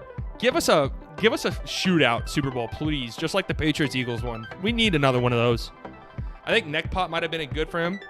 He plays a lot of Fortnite. Wait, what does Fortnite have to do? I'm not a Fortnite guy, so I don't know the correlation there. I think Devontae Adams stiff arms someone's face off and scores. I've dreamt about it. Yeah, I mean, if Jalen Ramsey can't stop Devontae Adams, I don't think Jamil Dean will. And I like Jamil Dean, but I just don't see that happening. Bills D is probably better. Bills D is horrible. You clearly don't know. No, Bills defense is, I would say, Bills defense is better than the Chiefs. Definitely. Tyron has been on one this season. I think the Bills' lack of run game might bite them there. That's kind of how I feel, too. Okay, that's true. Good game against the Ravens, but they only run. Yeah, that's true, too. If you can sell out to stop the Ravens' run, you can do a lot better. What O is better, Ravens or Browns? Really saying neither. Do what O is better. What offense is better between the Ravens and the Browns? Honestly, Nelson, I would probably choose the Ravens, but they're pretty close. That's why they make the playoffs, but don't go far because the defense with consistently give you a chance to win, but you have to actually go out and win the game in the playoffs. Bills D is better by a landslide. John is slightly biased, a bona fide KC truther. Yeah, that's true. John is a big KC guy. Bills D is better than who? The Packers? The Chiefs? No, come on. They have the better linebackers. That's it. No, I think the Bills D is better than the Chiefs. What I'm saying is the Ravens O is better. Oh, so the Bills have a better D than the Chiefs, played lesser O than the Browns, and the Browns are fumble away from winning. I think teams that are 15-1 is a better defense, but that's just me. I mean, the thing about the Chiefs, too, is that their last, 8 wins now have been by less than 6 points. So if you let the Bills hang around, they can definitely win. Bills played the better O, so the Bills are a better D. I don't know if you can use a one-game sample size, but I think by pretty much every single metric, the Bills have had a better defense than the Chiefs. A phone plan by Google. What is this, Google Only Fi? pay for the data you use. Get out of here. Google Fi- Let's pull it up. Let's see. I'm 99% certain the Bills have had a better defense all year. Damn, I need water or something. I'm 100% certain almost, actually. I like using EPA. I think it's probably like the best advanced metric to use. So this is just over the course of the entire season right here. You have the Bills at 13, Chiefs at 19. So neither of these defenses are good by any stretch of the imagination. But if you want to go from week 12,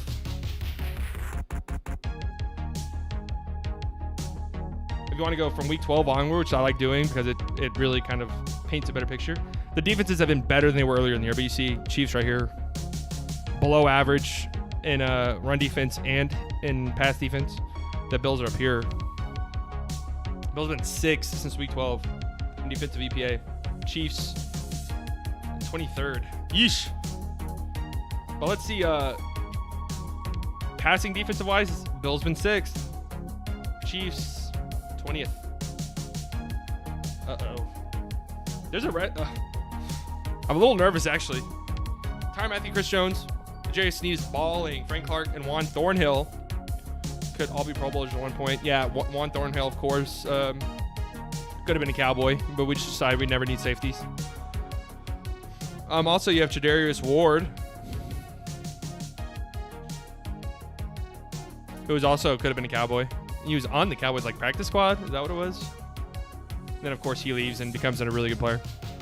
But yeah, here you go. I mean, the Bills defense has been notably better than the Chiefs defense in recent weeks, and Chiefs have a bottom, what is this, 5 run defense over the last 5 weeks. But again, though, the Bills don't run the ball. Like, they just don't do it successfully at all. You can see over here how bad their run offense is. See how terrible their run offense is? It's like pretty below average. Look at the Packers, dude. Oh my God. This is nuts. How is the Packers offense so good? They're the best running offense by APA besides the Ravens, I guess, and easily the best passing offense. Like, not even close. Look at the Bucs, though, too. This game could be a shootout, actually. I guess the only reason why I had it being such a low-scoring game is because the weather.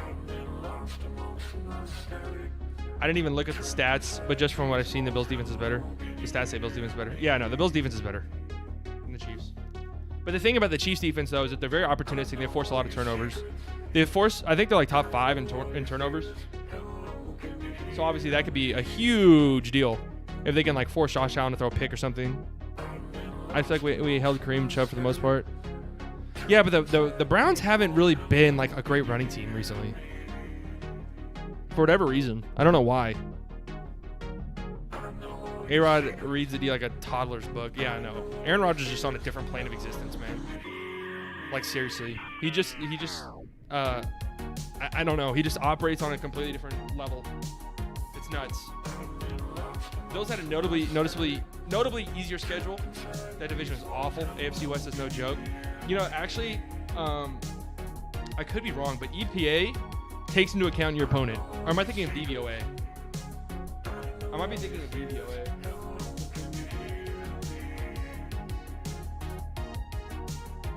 DVOA, I know, takes your opponent, your schedule, into consideration. Rams obviously have number 1. Buffalo has 8. So DVOA likes the Bills way more than EPA does.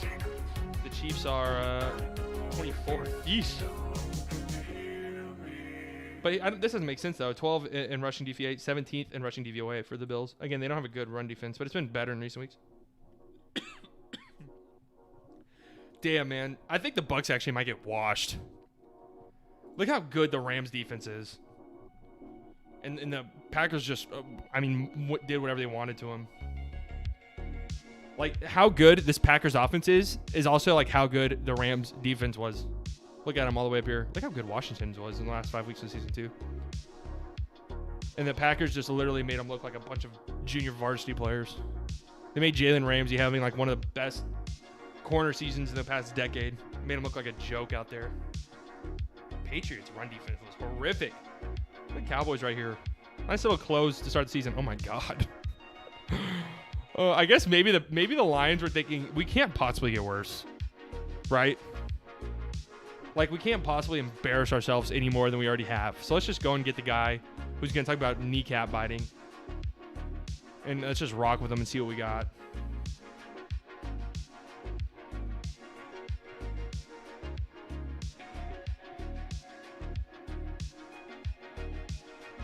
I don't know. I'm kind of feeling the Bills now that I talk about it, but I'm not going to pick against the Chiefs.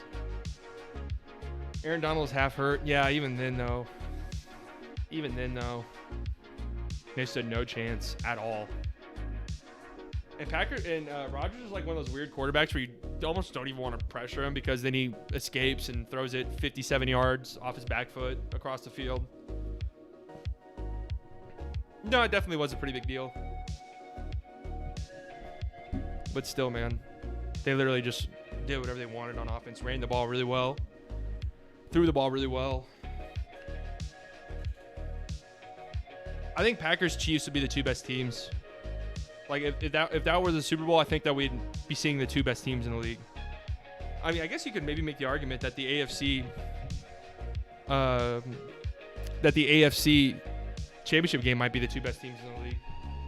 All right, I'll pull it up.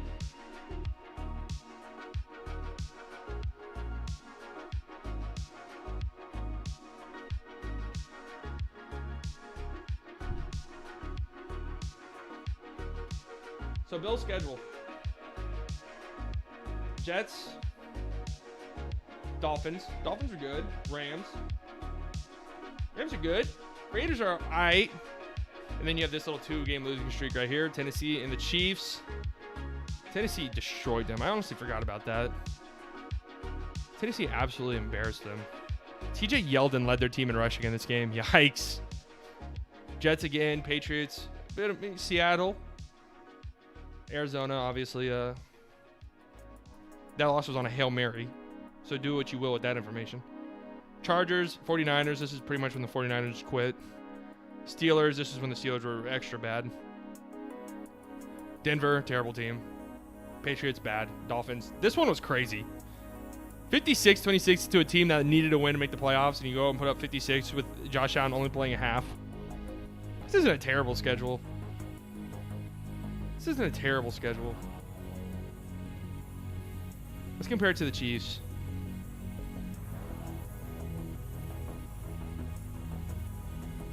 Houston ended up being terrible. Obviously, at the time, though, Houston was supposed to be semi-decent. Chargers, overtime. Chargers are a better team than the record indicates, though. Baltimore, it's a nice win. Patriots, terrible. Raiders, loss. Damn, the Raiders loss was all the way back in week 5? Why does that feel like that was way later in the season? Again, though, the Raiders played like a perfect game here. Bills, nice win. Denver, terrible. Jets, terrible. Panthers, really not that good. Raiders, a pretty good team. Tampa Bay, good, obviously. Denver, terrible. Miami, good. Saints, good. Falcons, eh. Chargers, eh. Dude, the Chiefs' schedule's not even that good. Bills pass rush, not too bad. That's all I'm saying. They made Ravens look bad. If Bills lose, it's probably because they can run the ball. Bills lose probably because they can run the ball or can't? Okay, there you go. Can't. Yeah, I know. The Bills not being able to run the ball scares me a lot. Like this Chiefs game, who was their leading rusher? Obviously, Clyde Edwards-Helaire went nuts. Josh Allen was their leading rusher. That can't happen again. But again, like who's going to get going? They don't run the ball at all, man. You like, can't do it. Like relying on your running back to carry the load for you in the running game is just not. It's not something you can consistently rely on unless it's Lamar. The Chiefs are going to run a ton of motions and do crazy shit. I think the Chiefs eventually will. They do. Yeah, if the pass game doesn't work for the Bills, it's going to be over before it started. This is a weird game. Like I can see the Bills actually getting blown out, but I can also see them winning. It's weird. I can see a scenario where they do get blown out, and then the same thing with the Bucks Packers. Like I can see a scenario where the Bucks get blown out, but I think it's gonna be a low scoring kind of slugfest game. I said that last week about the Packers. The Packers are just nuts, dude. Do we need to bring this up again? Do we need to bring this up again? I mean, look at this. This is nuts. This shouldn't be possible to have your offense be this incredible. Let's get quarterbacks. What? Oh. Let's do 50. I think the Bills pass rush do against the Chiefs. I don't know. Hopefully good if you're the Chiefs. Look at Aaron Rodgers, dude. He's literally on a different planet. Secondary is the best part of our defense this year. That's the thing about the Chiefs. They're very opportunistic on defense, which bodes well for them and their offense. Green Bay is actually stepping up recently. Yeah, Green Bay. I mean, Green Bay has got a decent defense. It's just their run defense is terrible. It was the case last year too. They got really good secondary. Jair Alexander is amazing. Some people might even say the best corner in the NFL. I don't know if I would go that far, but I know a lot of Packers fans would say. That's how KC was last season. Their D had a slow start and picked it up like crazy at the end of the season. That's true. That is true. Chiefs defense is going nuts at the end of the season. This is the last 5 weeks of the season. Look at Tom Brady, too. Tom Brady's been really good. Oh, my God. Like, this is just nuts. Seriously. This is just absurd. It shouldn't be possible. Let's see over the course of the whole season. Where's Dak at? Oh, God. All right, let's tone this down. Dak had 150 plays, right?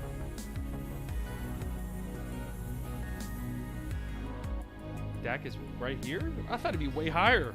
Fitzpatrick's higher than Dak? What? Dak's 14 behind Jimmy G?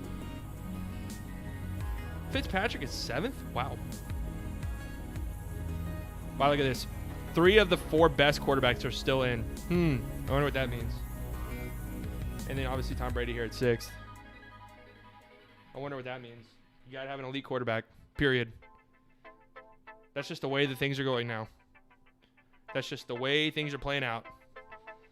I didn't think Fitzmagic was that good this year, but I guess I'm a dumbass idiot. I'm still trying to figure out what a lot of this shit was, though.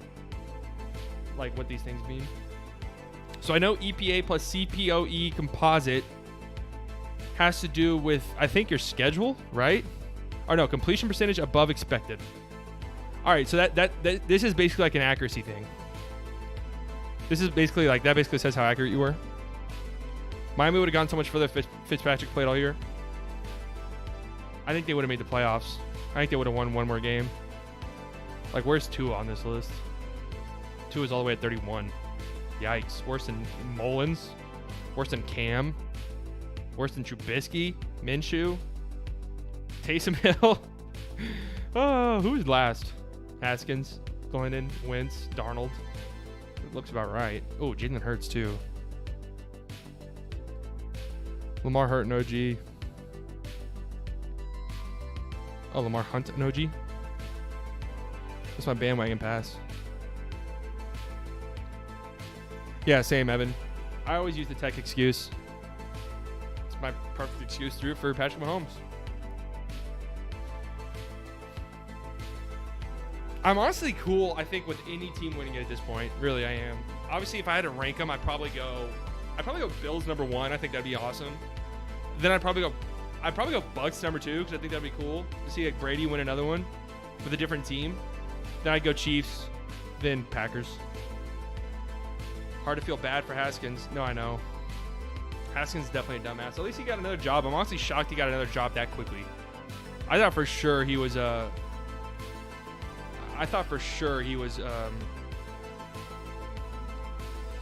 XFL bound. You know who I actually think might be the future face of the XFL? Seriously? Gardner Minshew. I think Gardner Minshew could be it.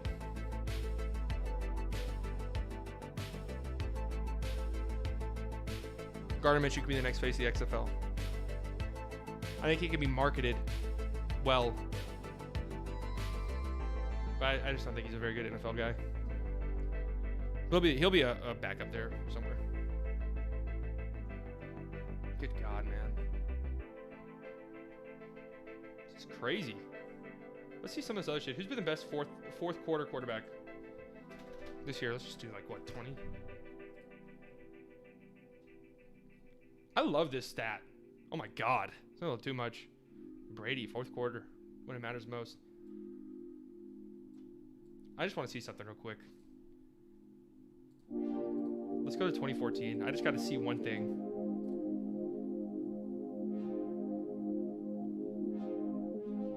Look at that. I don't know if you guys can see that. 2014. Oh, whoops, I fucked it up.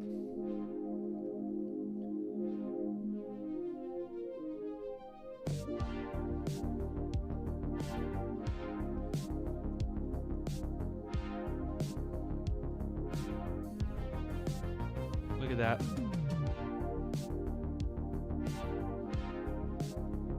Take a peek.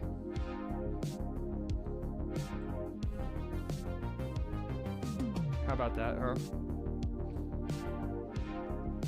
Derek Anderson. What the hell is Derek Anderson doing there?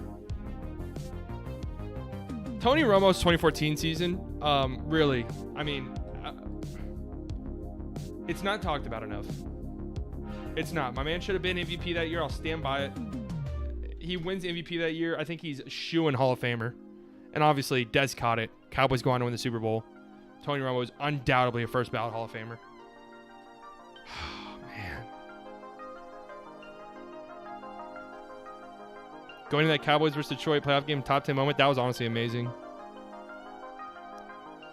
Eli? Where was Eli? 16th. Who's at the bottom? Ryan Lindley. Johnny Manziel. Oh, Jesus Christ. Did you guys see Johnny Manziel go nuts on Twitter? Like, what was the deal there? Let's go ahead and, like, up this to, like, 200. I still don't understand what Johnny Manziel was getting at. I mean, the whole Dez caught it thing, the Cowboys definitely scored a touchdown. I mean, you could argue that Dez scored a touchdown on that play. But the Cowboys definitely scored a touchdown on that drive, at least. And then what? Aaron Rodgers has like 3 minutes left. They would have been down by 3, I think. So, do the Cowboys actually win that game? I don't know. But it stings that they didn't even get the chance. Stings. Blake Bortles down here, yeah. Derek Carr. Derek Carr has legitimately been bad in his career. Like, I know people like think Derek Carr gets overhated. Oh my God. I'm happy I said that. I got to bring up something about Derek Carr. I just have to.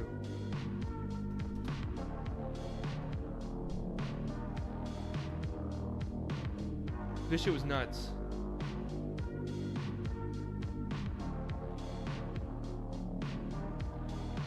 I want to know you guys' opinion on this. You guys'. This is how you can tell, like, I have northern people in my family. I don't even really say y'all that much. You guys'. Oh, let me find this tweet. It's from my man Dove. I don't know how to pronounce his name, honestly. Dove Kleinman. You guys follow him on Twitter?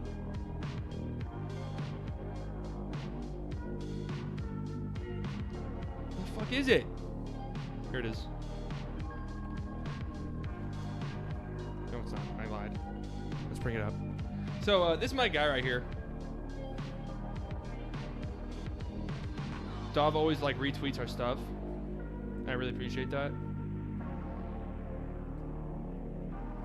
So he tweets this out.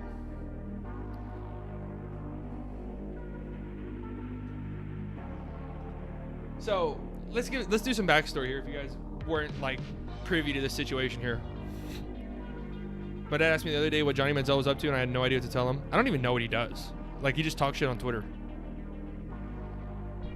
John, we were all together during that game. It was dead silence. We all want. Dude, you remember what I did, Brand? I literally stormed out of the house we were at. Like, it just stormed out. I miss college so much. I don't miss college, really. I think we all miss the idea of college, but I was, like, stressed out and pretty miserable for the vast majority of college. Like, yeah, some days were fun. And those fun days were nice. But I can't quite say I miss it all that much. Compared to where we're at now, yeah, I probably would, like, go back to college. You saying y'all, not gonna lie. I mean, I say y'all too, but just not all the time. Not as much as some of my southern companions, the rest of us comrades. Okay, so Derek Carr tweets this out. Right? I mean, just cringe to begin with. All right, the whole LARPing as military and wearing like camo vests and camo shit with flags on them, I think it's really cringe. Period. I think it's really like cringy. So anyways, Derek Carr tweeted this out literally like during the inauguration. Like while the inauguration was happening. Tweets out a video of him in, I guess like to the regular viewer, I mean, what do you think this is? This looks like a bulletproof vest. I guess it's like a workout training vest. But I mean, if you didn't know, this obviously looks like a bulletproof vest. American flag in camo. And Derek Carr posts this. again, as the inauguration has happened. So obviously the optics of this is terrible. Regardless of what his intent. And then the caption right here, it's that time again. Come on. He had to know the optics of this would have been horrific. So anyway, he tweets it out. My man Dov here just tweets. I mean, this is really like a regular tweet. Raiders quarterback Derek Carr posted this on Instagram less than an hour ago. And boy, let me tell you, Raiders fans were none too happy about this. Here you go, Darren Carr. Imagine loving your country and working hard. ... Clown emoji. Same energy. Yep, this is kind of what I was feeling, right? As far as whether shooting range is really bad timing. Okay, so anyway, I don't care what the fuck these losers have to say. Really, what matters is Derek Carr. Terrible optics. Derek Carr looks like a psychopathic soldier. Derek Carr scares the shit out of me with his eyeshadow ass eyes. All right, so anyway, Derek Carr himself responds to my man Dov here. Dove. How do you pronounce this? Do you guys think? D-O-V. Dove? Dov claiming. I asked this guy to come on the show. He said he would, but he doesn't really do shows. So, anyways, what's your point and what are you trying to imply? So, again, read this tweet. He's not saying anything. But anyways, Derek Carr says, what's your point? What are you trying to imply? It's a workout weight. That's because it's a real start of my off-season training. I said, it's that time again, while standing in the weight room in my house. So if you're telling people I'm already back to work, thank you. Why was Derek Carr so defensive about this? Is it because he knew the optics were horrific? Like, it had to have been. Otherwise, you'd be like, oh, yeah, sorry, guys. I was just actually training. I heard Carr gets mad that Gruden uses profanity all the time because Gruden is a super Christian. Is that true? Get him, DC. Haha, bro, what are we doing? Yes, he did, and he can hold that L with whatever he was trying to do. Oh, Jesus. Yikes. Oh, here we go. I haven't even read these all. It's ridiculous. Where? Okay, poor spelling here. Wear a camo weight vest with a American flag on it means something negative? I support every president. Oh, no. I pray for every president. Oh, yikes. I do my best to serve this country and whoever is leading it. Then dudes try and pull people apart for a reach. Am I missing something? What was said here? That was so bad. No way, dude. That's the quarterback for the Raiders, man. That's so off-brand. Exactly. That's so on brand for the fucking Raiders. The optics are just terrible. Is really what I'm getting at. And then this tweet here is terrible, too. In my opinion. Actually, buddy. Wait, what do you think? He ain't bitching about Trump not attending the inauguration. Actually, buddy, I think he should have. Just like every other president does. Even if it hurts or it's hard to do so, that's how I feel. Just ask, bro. Don't reach.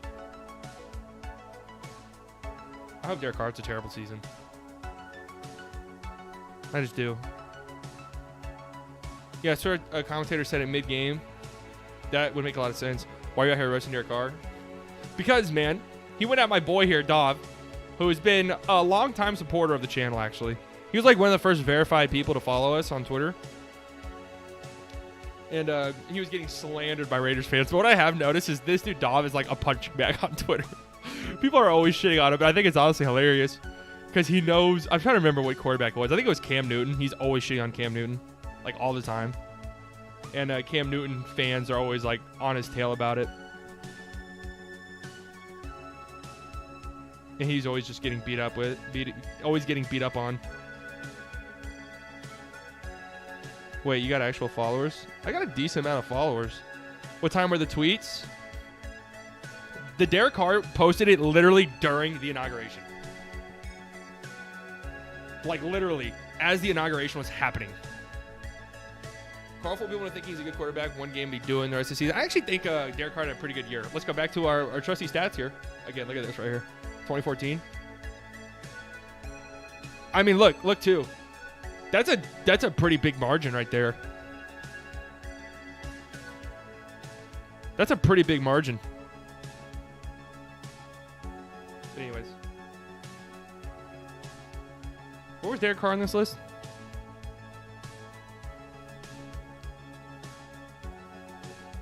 9. So, not bad. What's his air yards, though? I feel like Derek Carr 8.3 air yards.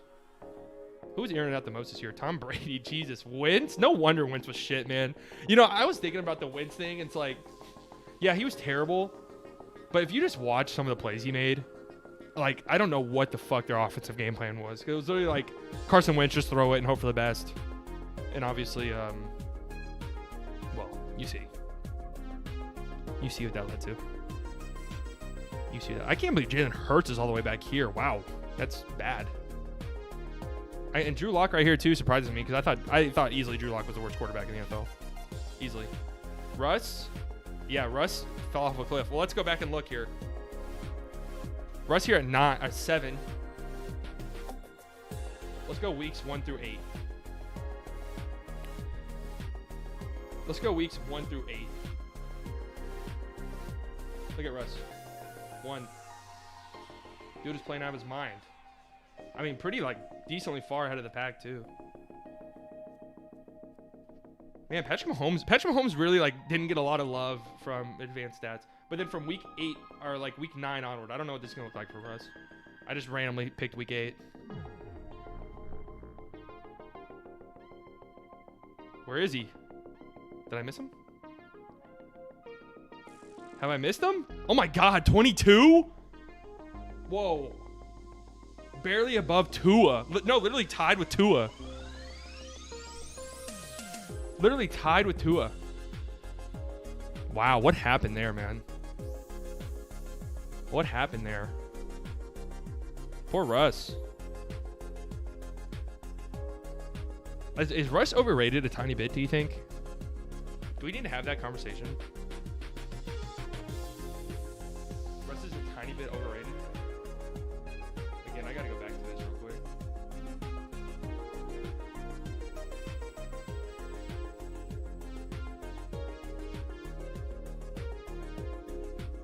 That looks so good. Nothing but love for my quarterback. What about Tony's like whole career? Let's see, can we do that? When did Tony start? Like 2007-ish? Let's go. Oh shit, this is gonna be so many quarterbacks. I wish I didn't. This might never load. Oh my God. All right, hold on. We have to. Let's go 1,000 players. Future is definitely back with Sierra. Oh, Romo's 8 behind Kurt Warner? Oh. But I mean, look at like who we're talking about here. Wow, really? Phillip is ahead of Tony? That's not what I expected. I was ready to slander Phillip Rivers. I'm not gonna lie to you.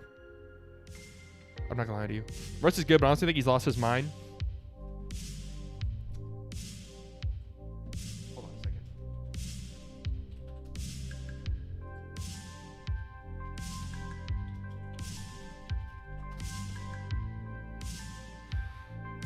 Can I find this clip anywhere?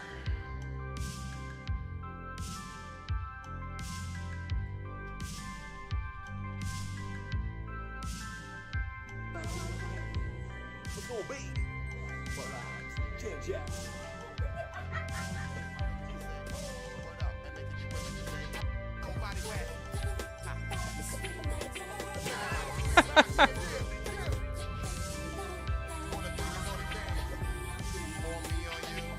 Oh my God, man.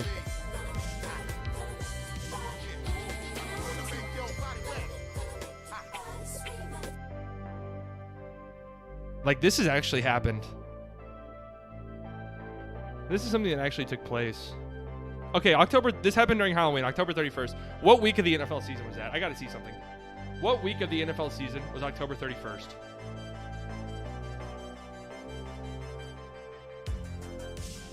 What week of the NFL season was October 31st?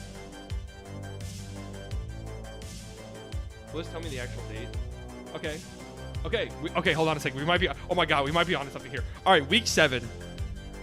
So week 8 onwards was after that just horrific video you just saw. All right, so let's see something. From week 1 to week 7, Russell Wilson. We're onto something here. From weeks 1 to week 7, which is right before Halloween, Russell Wilson, class of his own. Best quarterback in the NFL by far. I mean, runaway MVP favorite. Runaway MVP favorite. From week 8 onward, though. After Halloween, after the video of Sierra, after that, I mean, I don't even know what the fuck that was, right?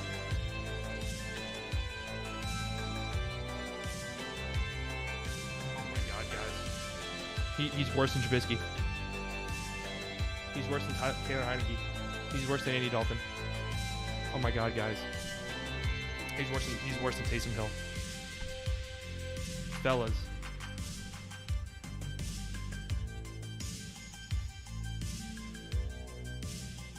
What have we stumbled upon here?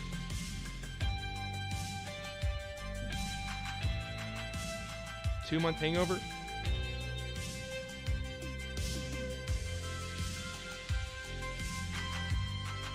Was this the end of Russell Wilson as we know it?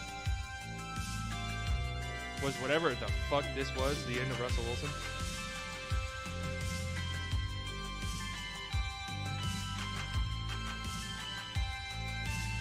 I mean, the costume idea is pretty funny.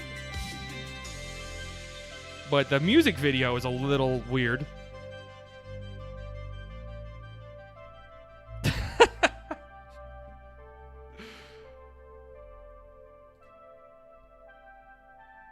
'26th in the entire NFL.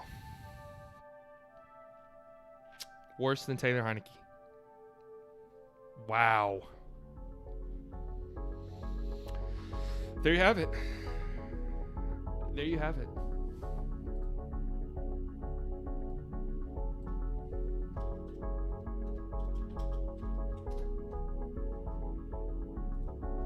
What was this? Oh, this was before the season. Boring. Yes, Russell. Robot Russell. The one you guys love to know. Real exciting. Wait, what the hell is that? They couldn't just make a TikTok. Had to be the whole music video. Is this video not impossible to find on Twitter or something? Courtney Cox. All right, one guy who didn't opt out. All right. I mean, who are these guys? Well,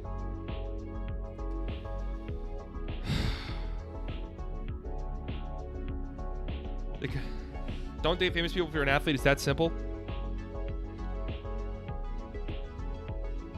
Worked out well with Tom Brady. That doesn't feel like it's that much of an NFL thing, weirdly enough. Like, there's not too many. I mean, I don't like keep up with this shit, but there's not that many like NFL celebrity couples. That's more of like an NBA thing, right? That's more of like an NBA thing. What actually happened with Russell Wilson, though? Well, I want somebody who's like way smarter than me to figure that out. Tom Brady kisses boys. Only his own son, though. Only Tom Brady makes out with his own son.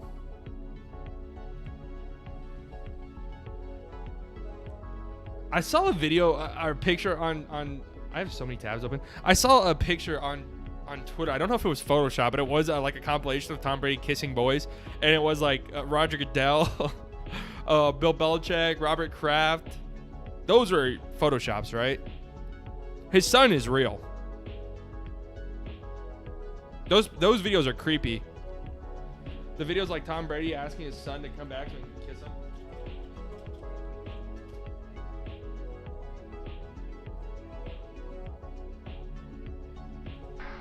Already know, Jack. Wait, what is this video? Boy is clearly uncomfortable, A, because he knows there's a huge camera filming him. B, the boy is now 11 years old. He's obviously getting tired of kissing his grown man. Kissing this grown man. Like, why can't they just say his dad? In the mouth. His father's getting a massage from another man with no shirt on. Already know, Jack. Everything comes at a cost, bud. Already know.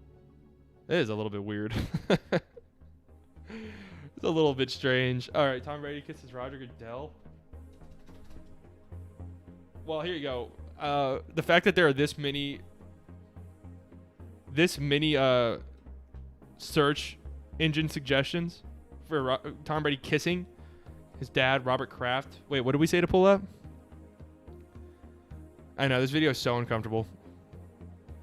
Which one did we say to pull up? The Goodell? Let's see Robert Kraft first.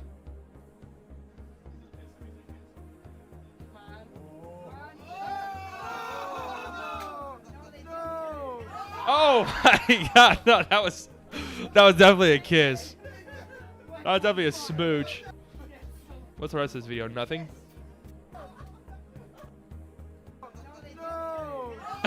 Dude.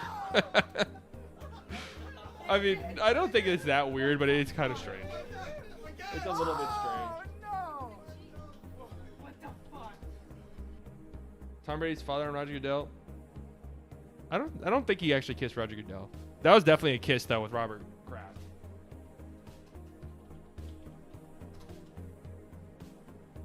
Oh, here we go. A minute 30 seconds of Tom Brady kissing people. Oh God, do I even want to see this? Here we go. This is just awkward as shit video. Oh my God. There's Robert Kraft. His wife. We really need to see this? That's it? Wait, what?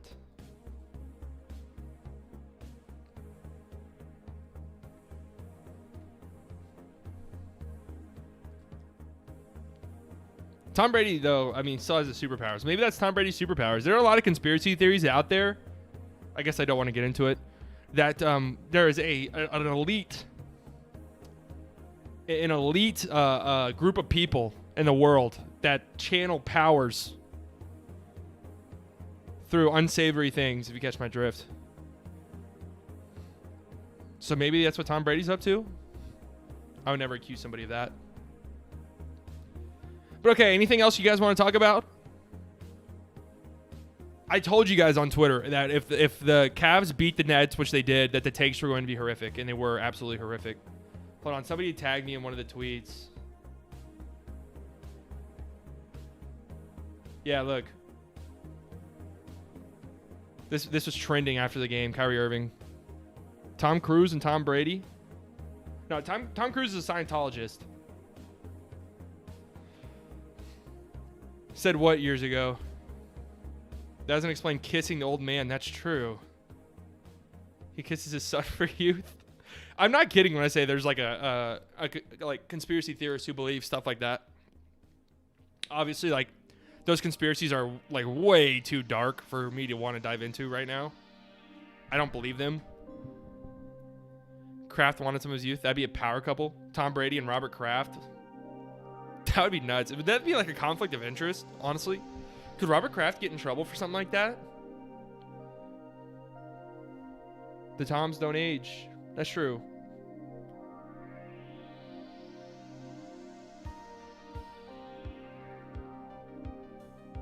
So yeah, obviously we knew that this was happening here.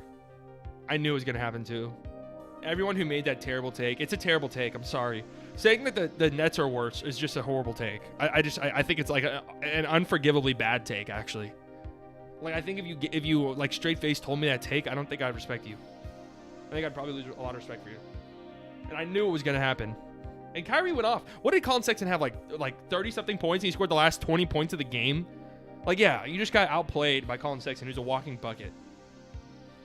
If you were one of the 10 people who watched our NBA predictions video, I said Colin Sexton was a walking bucket and needed his respect.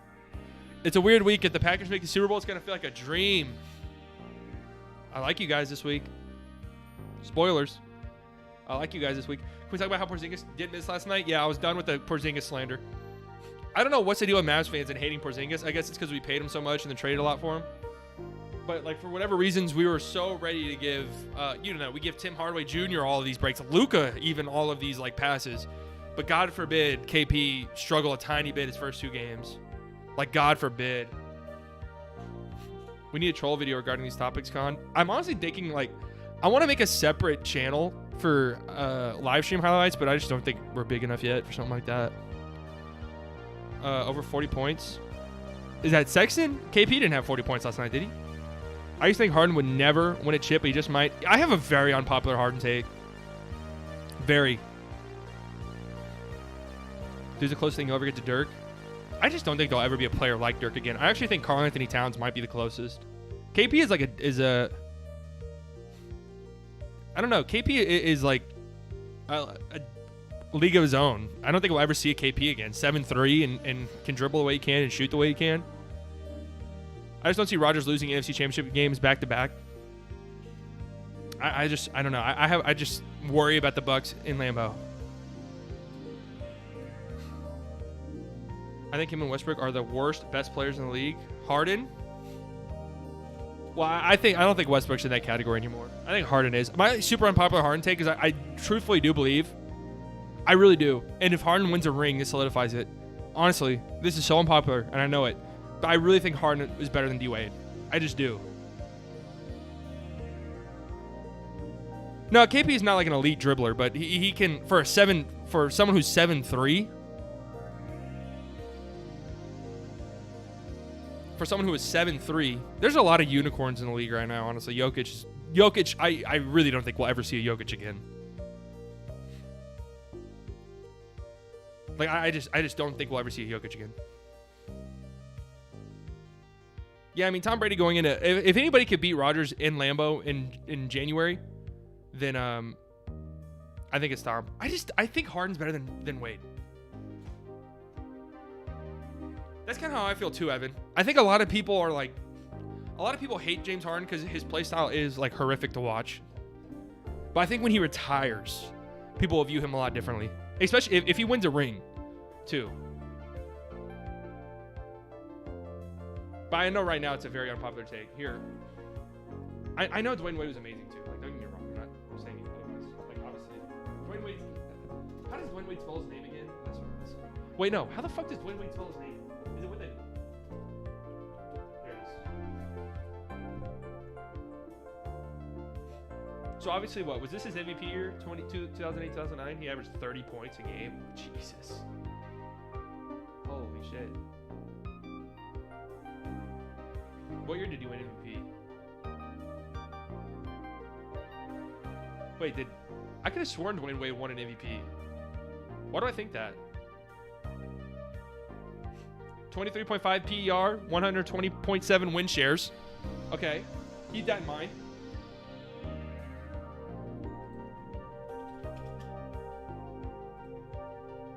Okay, I guess they're very close. Defensively, how can you compare the two? You can't. Dwayne Wade definitely is one of the best defensive guards ever. Maybe the best shot-blocking defensive guard of all time. I think James Harden, though, offensively, is one of the best offensive players to ever play the game. Maybe that's true, dude. I'm just like slightly biased against D-Wade. Seriously, I can never forgive 2006 ever. I can never do it. Dirk Nowitzki should be a two-time champion. Dirk, two-time champion, is like undoubtedly maybe a top 15 player, top 20 ever. If Dirk is a two-time champion, I never have to hear takes about KG being better than him. Oh yeah, that was another terrible ass take I saw.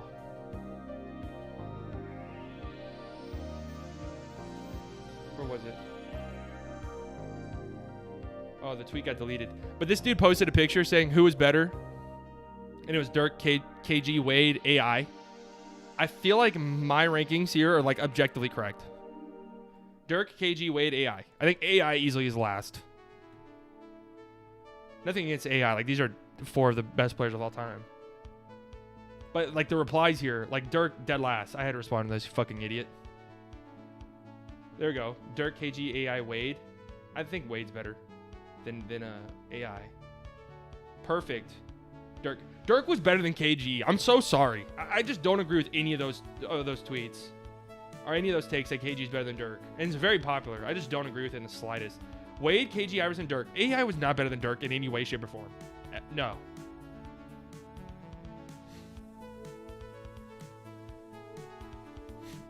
D-Wade's just so much better. I said it was an unpopular opinion.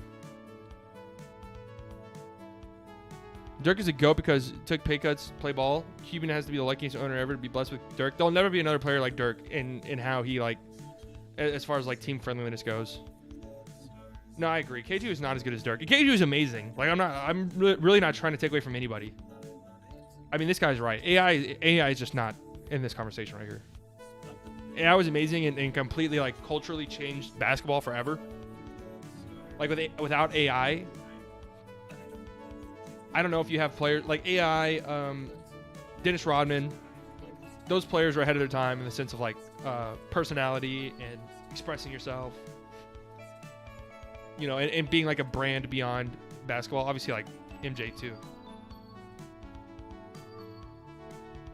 Like Librarian, who the fuck is that?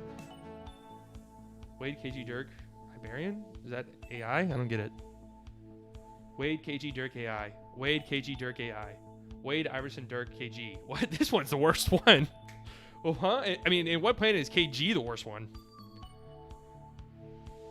I didn't want to champ because him and his coach hated each other. His coach hated his guts. Some of those Sixers teams were terrible. I mean, even KG won a ring when, like, towards, not the end of his career, but he was like the very tail end of his prime on a big three. You could even argue big four with Rondo. Wade 2006 was impressive. I'm not gonna lie, he was fucking gift wrapped at it. But then LeBron carried him. His other two. Dirk, Wade, AI, KG. I say KG. Did I have KG second? Yeah. I think KG and Wade are very, very close. I just think AI is last easily out of all of these.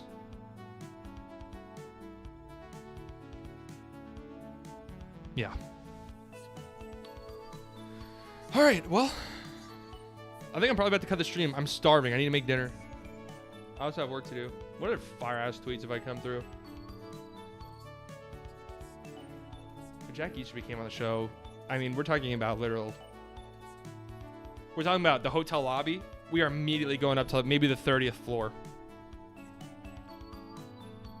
Yeah, this shit too. Every team's getting games canceled. And the Mavs they're suffering. They literally have like Twitch streamers out on the court.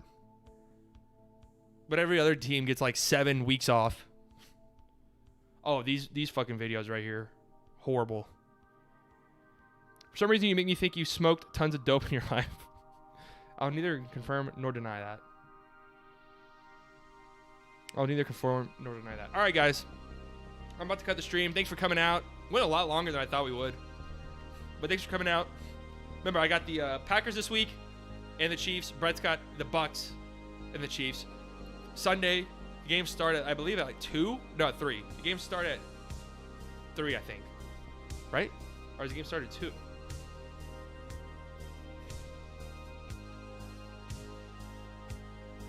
All right, the game started at 2 this Sunday. Be live streaming. Come hang out. Always fun.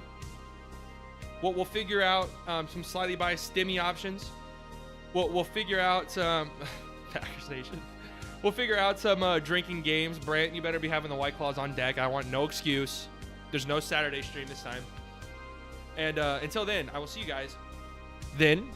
Enjoy your weekend. Grind through Friday. Remember, guys, take Friday by the kneecap, all right? We're going to bite Friday's kneecap tomorrow. We're going to head into the weekend. It's going to be a great weekend. We're going to watch the Packers win. We're going to watch the Chiefs win. And then it's the Super Bowl. How are we already at the Super Bowl? I'm telling you, the NFL season goes by so fast. Okay. Thanks, guys, for coming. If for whatever reason you're watching this and you have not subscribed, please do so. And I'm trying to get to. I'm trying to end the stream. I can't for whatever reason get to the the control room here. So I'm like dragging this out. All right, here we go. Okay, goodbye, guys.